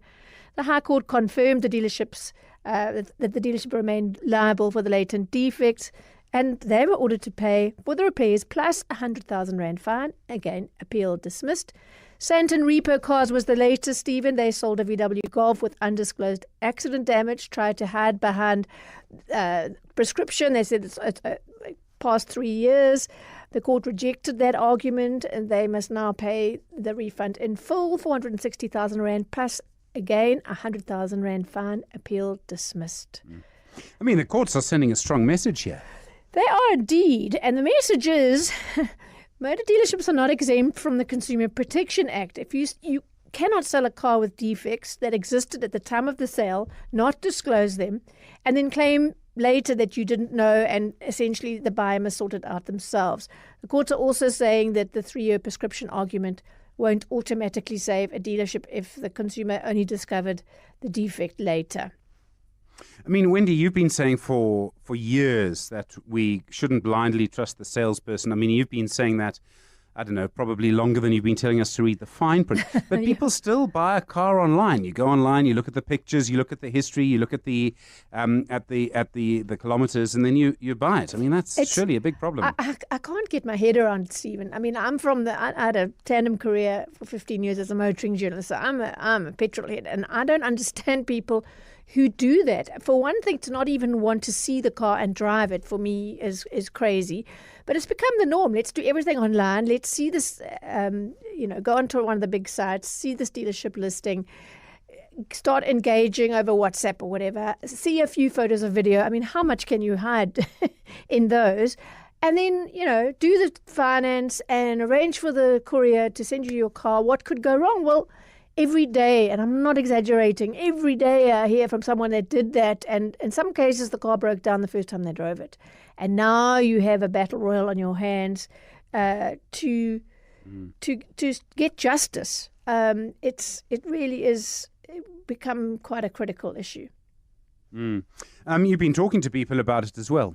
Yeah, so I spoke to 2 independent vehicle checking companies about what they've picked up with their checks. And I said, okay, give me your October stats. So First Check, which does VIN-based online history reports, you give the car that you're intending to buy or you're wanting to buy into their website. You pay, I think it's just under 150 Rand for full checks, everything from mileage to accident history, etc. They found last month that 36% of the cars they checked had accident damage or insurance claims on record, and 24% had rolled back odometers. This is a big issue. Wow. The industry calls it a haircut. So if you want the industry to think you know what you're doing, say, has this car had a haircut? One Land Cruiser had 270,000 kilometers removed. 270,000. Wow. Only 40% of cars on those VIN checks came back completely clean. And then View for You, which does physical inspections on cars and background checks, preferably before someone buys, examined almost 250 vehicles for private buyers in October. 167 of them had accident repairs, and at least 10 had haircuts, manipulated mileage. So these are numbers that you really need to hold close to you when you are in the market for a used car, because the chances of something going wrong are fairly high. Here's how View for You founder Malcolm Cavey put it. When you saw salesmen are prowling on people, they don't disclose the proper mileage. Then they say to them, no, it is the right mileage. We'll send you the service book, take the car. By the time you get a service book, it's too late. So get the service, verify the service history before you drive that car off the floor to ensure that you got the right mileage. If it does not have service history, be very skeptical. I would say don't take it. Number 2 would be the accidents history. Dealers often hide this. If you suspect any rework done, do not believe them when they say it's just a small touch-up. Those small things often lead to bigger things. The more you dig, the more you find out that, shucks, this car is actually in a serious accident. Do not die for their pressure. Do not take their pressure. Do not believe anything they say. As we at View for You like to say, never trust any dealer. There are good dealers out there. There are amazing dealers. They are great, but it does not mean that you must trust them. Founder of View for You, Malcolm Cavey there. Okay, Wendy, very quickly, obviously you need to check the car yourself. You need to have it looked. Do the banks that finance cars have a role to play here? That's a very good issue. I believe they do. And I've asked them a couple of years ago, why don't you insist that dealers do these background checks and provide the reports before they finance the car, just like they insist that, you have insurance on the car before they finance it. This single rule change would force dealerships to clean up their stock overnight, because finance drives most used car sales, right? Most of them are financed. And at the moment, the banks are indirectly funding a lot of consumer misery. I will be pushing this issue because, a few years ago, you might have argued that the checks that were available were a little bit inconsistent, but that's not the case anymore with the sites that are available. So, I can't see how they can continue to justify not asking for those reports before they approve the finance.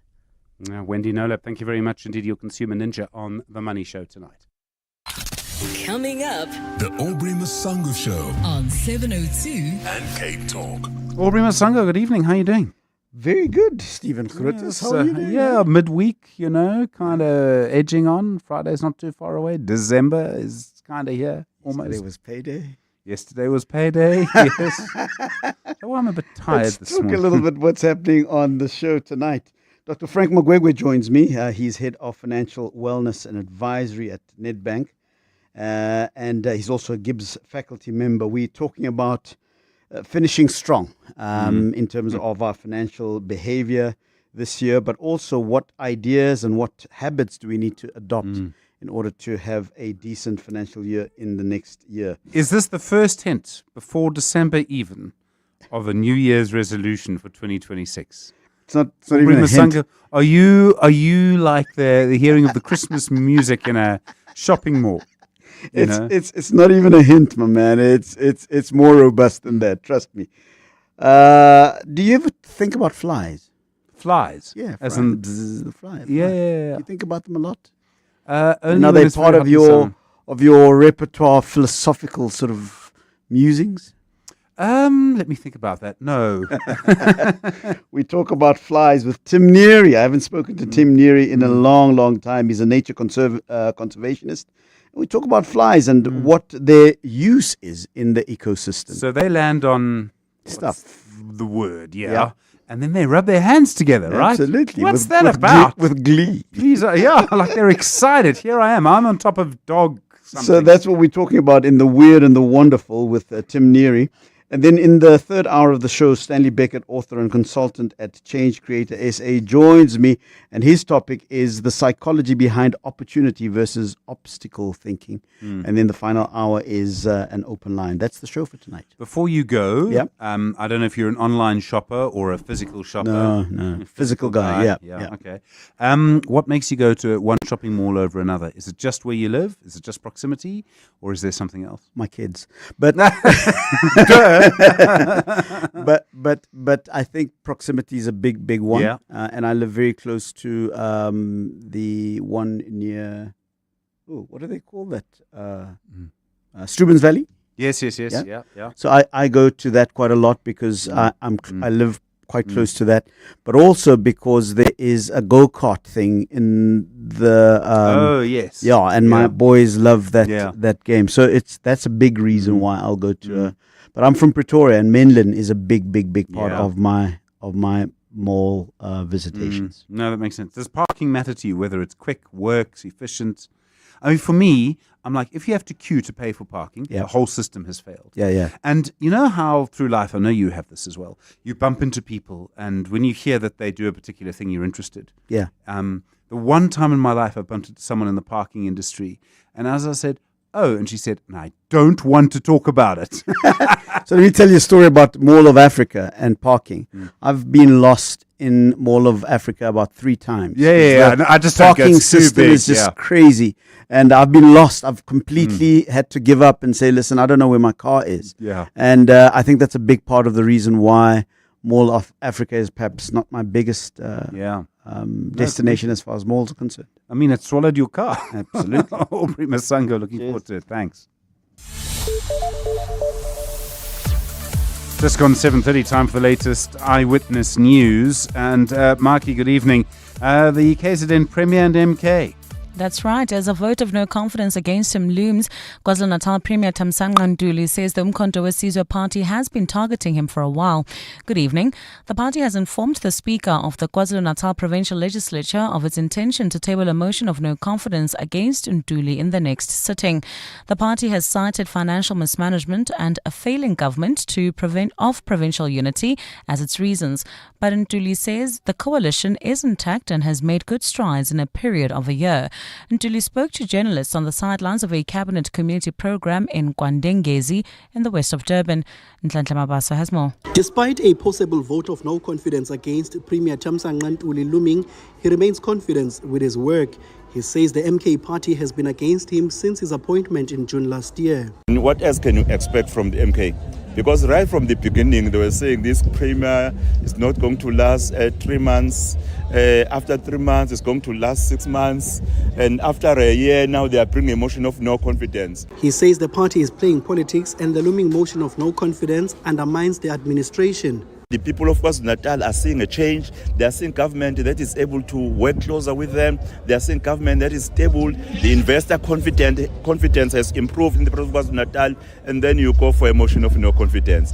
That is quite very unfortunate for the people of KwaZulu-Natal to have such leaders in those benches. It's now up to Speaker Nontembeko Boyce to indicate whether the matter will be in the order paper or not. Nhlanhla Mabaso, Eyewitness News, Durban. Suspected criminal kingpin Vusmusi Ket Matlala took Parliament's ad hoc committee through the various business ventures he's involved in. Matlala appeared before the committee today following attempts by his legal team to delay his testimony. The committee, probing allegations of police corruption, is sitting at the Kgosi-Mampuru prison where Matlala is awaiting trial. He was arrested in connection with the attempted murder of his ex-girlfriend. Matlala has been named by various previous witnesses as allegedly having an influence over police operational matters. He's also accused of scoring tenders through his level political connections. One of the tenders was a 360 million rand police health services contract, which was later cancelled because it was not properly awarded. I only resigned from Medicare as a director, but I still own shares, 100% shares of Medicare. But the rest, I resign completely. I don't have any control over them. Now, we're going to deal with the Medicare 24 Tshwane district because that's the entity that applied for or that bid or tendered for the Medicare contract, the SAPS contract. And there's been an increase in the number of tourists visiting South Africa. The latest data from Statistics South Africa shows that more than 8 million tourists travelled to the country in the last 10 months. Last month, more than 900,000 visitors arrived, marking an increase of 32% from the same period last year. Tourism Minister Patricia de Lille says the department will submit a full report on these figures to the Parliament's Portfolio Committee on Tourism. She added that guests who arrived for the G20 summit are also being tallied. We are busy doing the auditing now, and once we have collate and reconcile all the figures and the impact on Gauteng with the heads of state meeting being hosted there.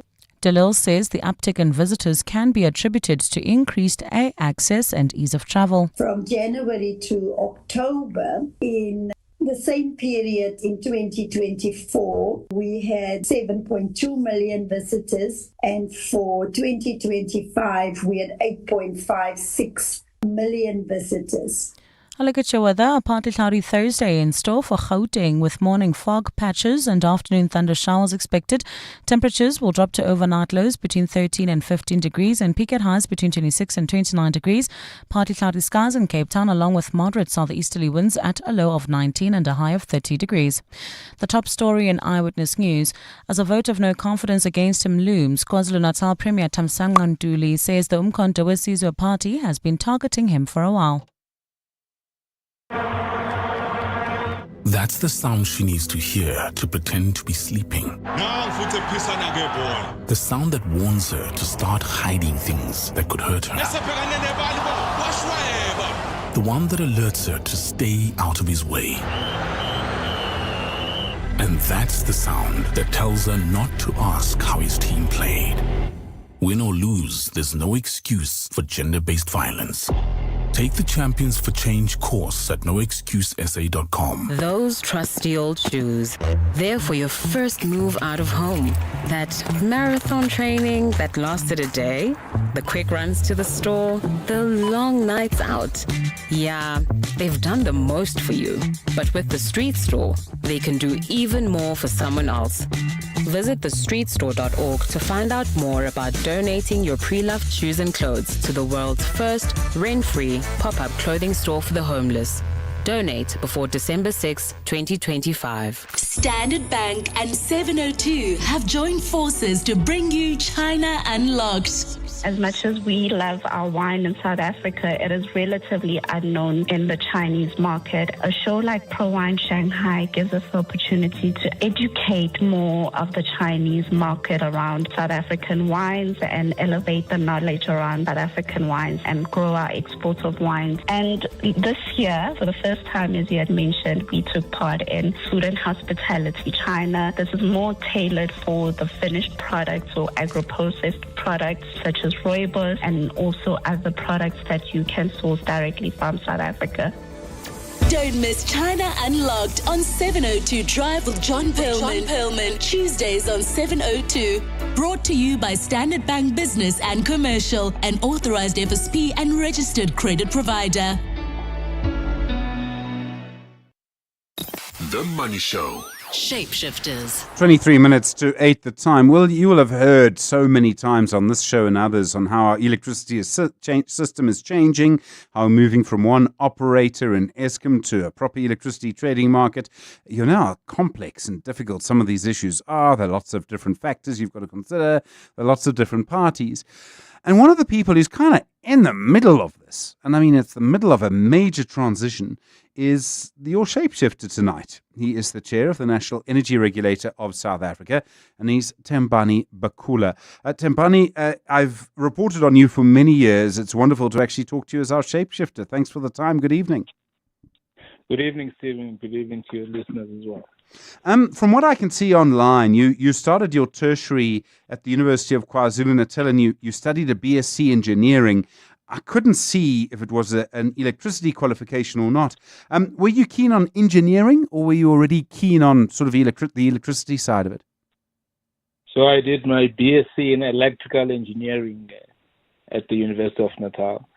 Further to that, I did my diploma in engineering business management at the Warwick University and my master's in maths, engineering and science at UNISA. So I was keen on the electrical supply industry. What was it about it that was so interesting? And I can imagine the technical nature of it. I think you can sort of drown yourself in it. It must be quite interesting. Was it that? Was there something else about, making electrons move that you found interesting? I think let's start from the fact that I come from a small village called Kofimvaba, and in that village, electricity was not something that we had a lot of. So I think my interest was in knowing about this commodity that makes life easy, and yet it is not so easily available. And it must have had such a huge impact on your community when there was electricity available. And I mean, it was one of the parts of the country that had to wait quite a long time. Yes, it did. And I think it changed a lot of lives. I mean, people no longer had to take a bus every day to just go and buy meat that they must consume that evening. And then the following day they have to go and buy. They could now store meat, reduce their cost. So the quality of life, just by providing electricity, improved. I mean, kids could play at night and study. Those who were studying under proper lighting, not the candlelight or paraffin lamp. So it was a big contributor to the change in the quality of life of the people. One of your first jobs was at a company called Yelland Engineering, and I smiled slightly because there's a Yelland you probably have to deal with quite often nowadays. Yes, it was actually the family business. His dad was my boss at Yelland Engineering. Oh, wow. I didn't know that. Geez, so you have a long association with the family then. Sheesh. Yes. So when I first started reporting on you, and I can't remember the exact year, but it would have been after the first bout of load shedding in 2008, and you were the member for electricity at NERSA for a long time, and that meant you were the person in charge of that. And that's quite you kind of would have found yourself as in the spotlight because so many things were happening around it. How did you end up in that position? How did you end up as a regulator, I suppose, is what I'm really asking. Stephen, I think my first contact with the National Energy Regulator was when I wanted to do technical audits for them for a few of the transmission lines and substations that they wanted to look at. And out of that, I think they were appointing the first board of the National Energy Regulators, we know it NASA. And it was out of that interaction with NASA that they then nominated me to be appointed as the regulator member that would be primarily responsible for electricity. How did you find the job? I mean, it's very technical. We sort of would see that person in the context of making decisions about power prices. It's a complex formula. I often wonder, I mean, you must spend hours at night just assessing all of the numbers to get it right. It's very kind of fiddly. It must be very interesting as well. It is. I think there's the part that is really the science and the accounting and the economics, but there's also then the other part that is more of an art. I think as much as the regulation, we may want to look at it as that you look at a lot of numbers and a lot of graphs, but there's a part where you also, because you are predicting things that are going to happen in the future that you also don't have 100% certainty around them. You also have an art of how do I make sure that even if the future I'm picturing is not exactly what it's going to be, but it doesn't fall far off from that. But I also have to say that during the times of load shedding, as much as there were many other things that were predicted that would happen, when they happened at a pace that was much faster than what we had anticipated, and we also had a utility that was also not operating at optimal levels. So things got really complicated. Yeah, I mean, very difficult as well. And I imagine there must have been moments where it was probably quite uncomfortable. If we can, I'd like to talk a little bit about sort of the changes we're seeing now. So there's a review around how we put together the electricity price. That's kind of out of your hands in a way. You regulate on what you're given to regulate. But how do you see your role in all of that? Because, I mean, I imagine for me, it would be kind of foolish to do a whole review without including NERSA in it somewhere. And yet your job is to be independent and to basically make a judgment on what you're asked to make a judgment on. I mean, you're a bit like a judge. This is the law. You have to follow that. Stephen, the matter of pricing, as I said, that I mean, there's accounting, there's economics, and there's engineering in it. And when you have to determine the pricing, you have to consider all of those fields.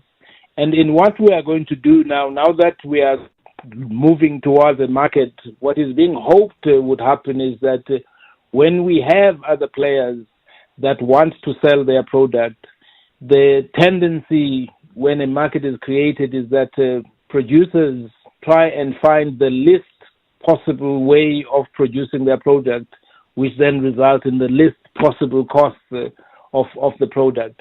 What our function is going to be going forward as a regulator is to ensure that the playing fields are leveled. We do not necessarily have an entity that has the advantage over the other. Unfortunately, in our case in South Africa, we're still going to have Eskom being a dominant player for at least the next 10 years. So our function is still going to be that one of mitigating that dominance or dominant power of Eskom and ensuring that the other players that are not dominant are given the same rules to play under, the same field and the same parameters to operate under. So just to be clear, you do believe, I mean, I believe this, you do believe that the introduction of competition will bring electricity prices down. It will make electricity prices lower at some point.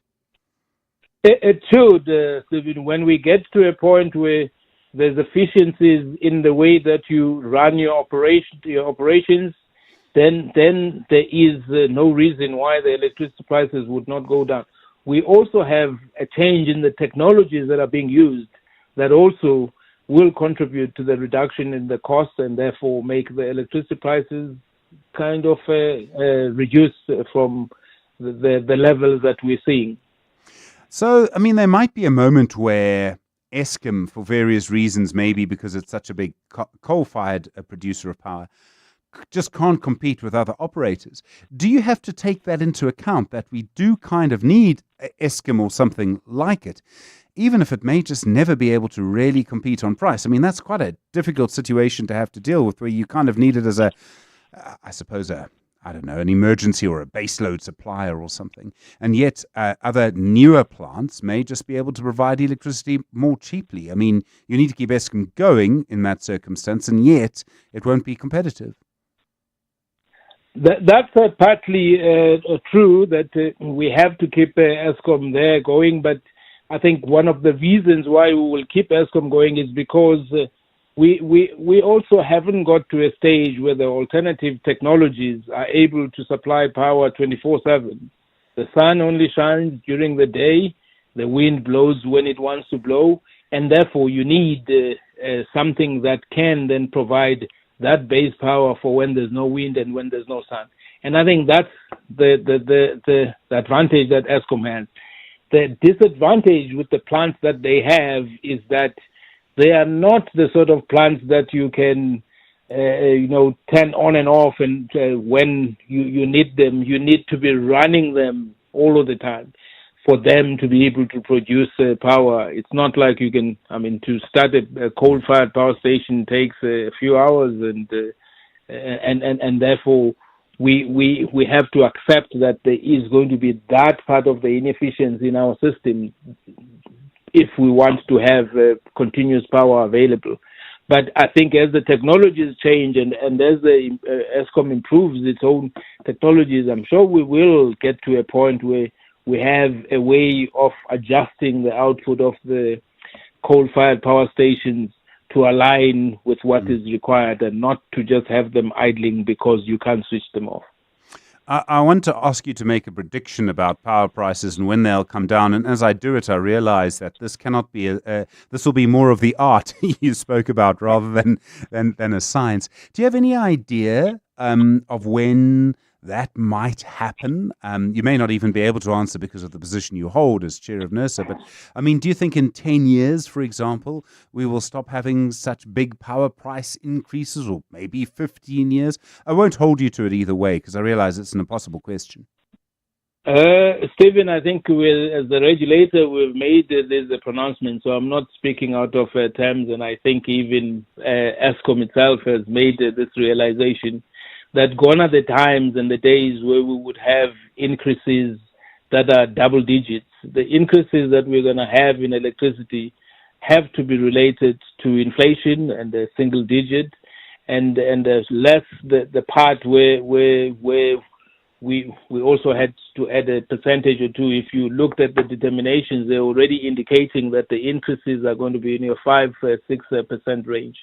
And yes, the other part that's there is that your other technologies like your your solar PV and wind have had the reduced costs. So there may be periods within the next 2-3 years, periods where we would have cheap power. Say during the day, we would have cheaper power because it is cheaply produced or produced at the lowest cost by your solar PV plants, and then yes, you may have it at higher rates when the sun sets, and you have to start kicking in the ESCOM generators and the diesel generators. But we will have that, and I mean other countries have already experienced that. In Australia, for instance, during the day, consumers are encouraged to do anything and everything they need to do with power and pay nothing for that power that they use during the day because of this advantage that has been brought by your solar PV systems with the lowest cost production. It is amazing how the world's changed, isn't it? Your shapeshifter this evening is Tembani Bakula, the chair of NERSA. He's with us for another few minutes. It's 10 minutes now to 8. You've heard the songs, but until you've seen it live, you haven't experienced the magic of cats. Coming to Monte Casino from 17 January until 22 February, it's the memory shared by millions. Book now at Web Tickets, brought to you by Peter Turin and GWB Entertainment. Durbanville Hills is the wine that pairs perfectly with slow summer evenings, listening to your favorite playlists with all your special people in all your favorite spaces. It pairs perfectly with your December Friendsmas dinner or Sunday lunch. It's the wine that pairs perfectly with your story.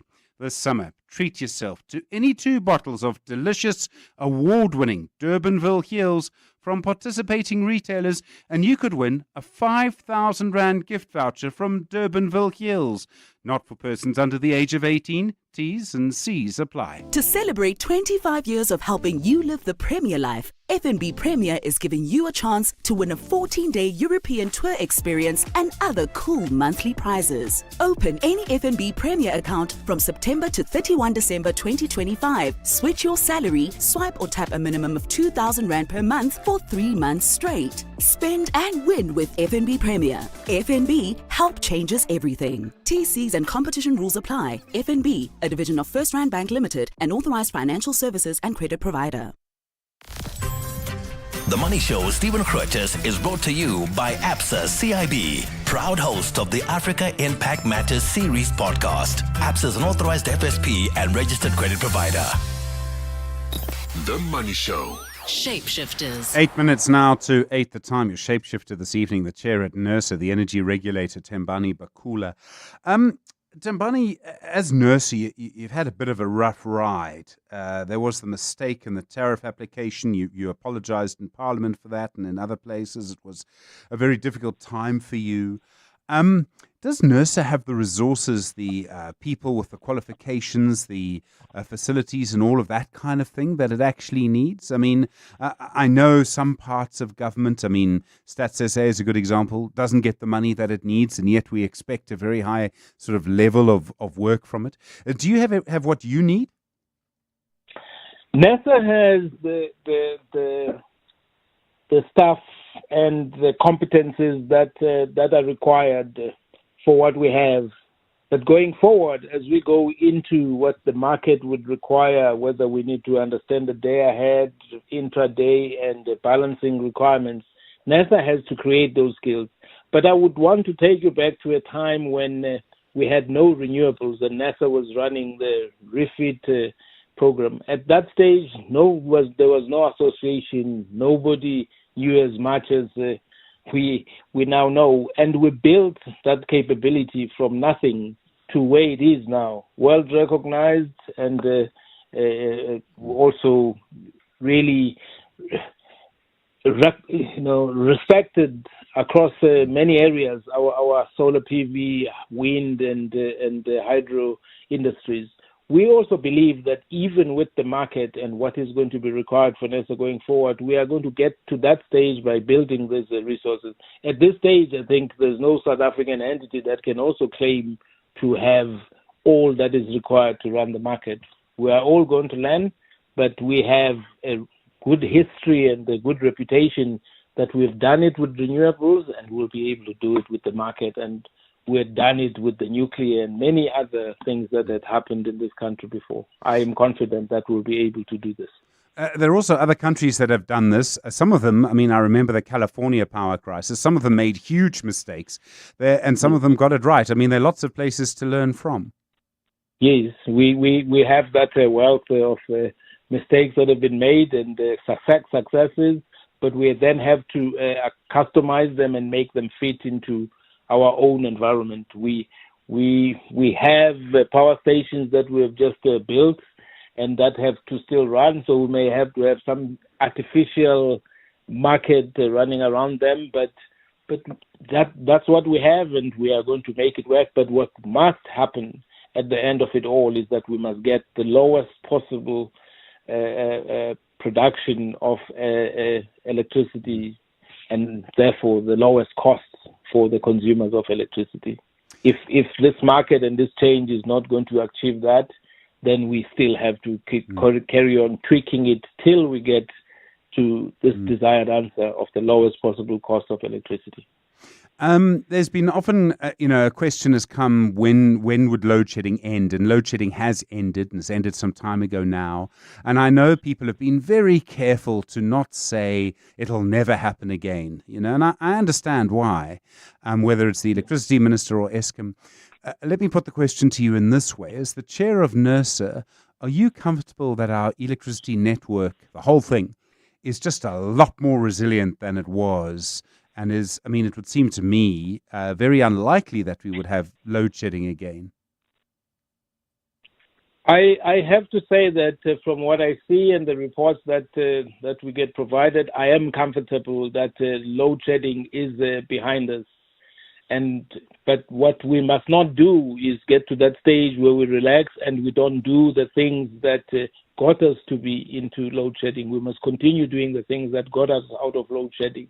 And if we continue doing that, then yes, load shedding is behind us. Load shedding will be a very foreign word to the kids that are growing up now.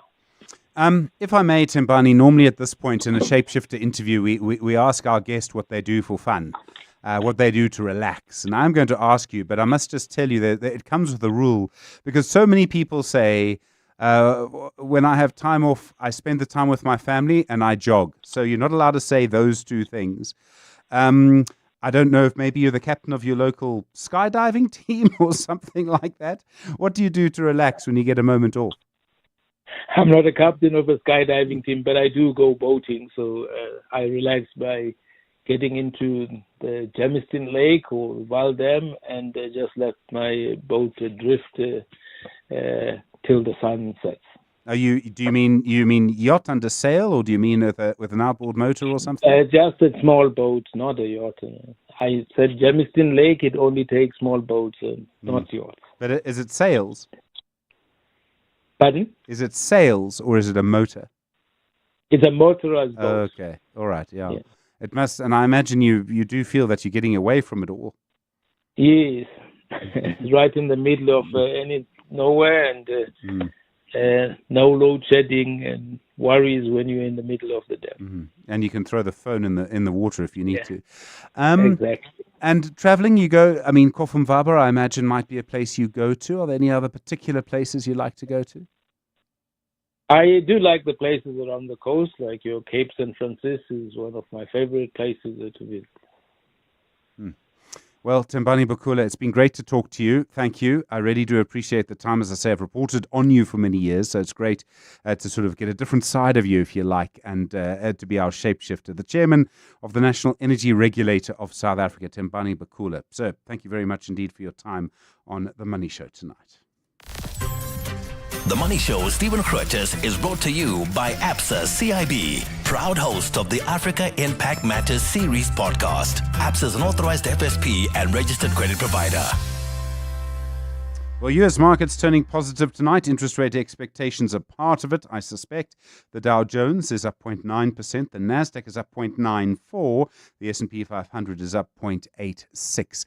Of course, a lot going to happen over the next 24 hours, and I've been watching with a lot of interest the latest claims to come from Vusimuzi Kat Matlala. The claim he says that he gave 500,000 rand to Becky Cele, the former police minister. I have to keep reminding myself that this is untested evidence. We don't know if any of this is true. There is still so much to come from these inquiries, and I have a sneaking suspicion we're still going to be watching them in 2 or 3 years' time. Well, we will be with you tomorrow. Aubrey is next. It's 8 o'clock. This is EWN. Good evening, I'm Maki Molapo. Controversial businessman Vusimuzi Kat Matlala has told Parliament's ad hoc committee that he met KwaZulu-Natal Provincial Commissioner Nhlanhla Mkhwanazi to assist him with his 360 million rand police tender.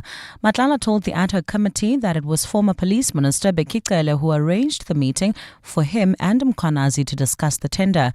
He says they met in Umhlanga in April this year, and the meeting with Mkhwanazi was to help Matlala on how the contract was being sabotaged. Matlala was giving evidence before the Parliamentary ad hoc committee investigating police corruption, which is sitting at the Kgosi Mampuru Correctional Facility, where Matlala is currently awaiting trial for attempted murder. So that's when then So that's when then he arranged that meeting. So when I met with General Mkhwanazi, he said to me, "Yes, I hear about your problem that you're having, so that that they don't give you guys enough work. They just send work in drips and drops so that they don't breach their contract. But actually, if it was according to them, they wouldn't send any purchase orders at all." In KwaZulu-Natal, the National Freedom Party has directed Social Development MEC Mbali Shinga to support the motion of no confidence against her Premier Thamsanqa Ntuli. The Umkhonto weSizwe Party has notified the legislature that it will table a motion against Ntuli at the next sitting. The party has cited financial mismanagement under Ntuli's leadership. The NFP says it's in full support of the bid, echoing the MK's sentiment. Nhlanhla Mabaso has more. The NFP, which is also the kingmaker of the coalition-led provincial government, has written to its KZN Provincial Executive Committee to support the motion to remove Ntuli as Premier. In a letter sent by EWN, the party says it's resolved that its only member in the legislature, Mbali Shinga, must vote in favor of the motion. The party says while it is part of the provincial government with the IFP, ANC and the DA, it no longer has confidence in Ntuli. At the same time, Speaker Nontembeko Boyce is expected to announce whether the motion will go ahead as desired by the MK party. Nhlanhla Mabaso, Eyewitness News, Durban. Corruption-accused Judge Portia Patlani has been granted a bail of 50,000 rand by the Specialized Commercial Crimes Court. Patlani and 3 others, including her son Kagiso and the leader of the Jerusalem faction of the International Pentecostal Holiness Church, Michael Sandlana, have been in court following their arrest yesterday. Patlani is accused of taking bribes of more than 2 million rand from Sandlana in a matter she was presiding over. Khomotso Modise has more. Judge Portia Patlani has been presiding over the succession battle of the IPHC Church, in which Michael Sandlani is party to in the Pretoria High Court. But today, Sandlana became her co-accused as she faces corruption and money laundering charges for allegedly taking bribes of over 2 million rand from him to secure a judgment in his favor. During her bail application, Patlani's lawyer, Pete Du Plessis, informed the court that she plans on pleading not guilty to the charges against her. As I have not been informed in any detail of the charges against me, I'm not in a position at this stage to respond thereto. Magistrate Nika Sitsohwe granted Patlani and her son Kagiso and Ndala bail after the state did not oppose their release. Prosecutors have asked for a postponement to address Sandlana's bail application separately. Khomotso Modise, Eyewitness News, Pretoria. The Human Rights Commission says failures within the Madibeng municipality have fueled racial tensions among businesses in Hartbeespoort. Commissioner Tsepo Madlingozi revealed this after the commission investigated claims that black applicants were unfairly excluded from land lease allocations along the dam. The Hartbeespoort Community Development Initiative accused the municipality of weaponizing noise pollution bylaws. But the commission found the real problem was the municipality's failure to enforce those laws. Madlingozi says this isn't just poor governance, it's a factor in deepening social divisions. On the one hand, black residents are saying there's been a weaponization of noise pollution bylaws. On the other hand, white residents are saying there is no enforcement. It's not only a governance failure, it also contributes to the racial tensions that we saw in the community. The commission also revealed that the municipality admitted poor leadership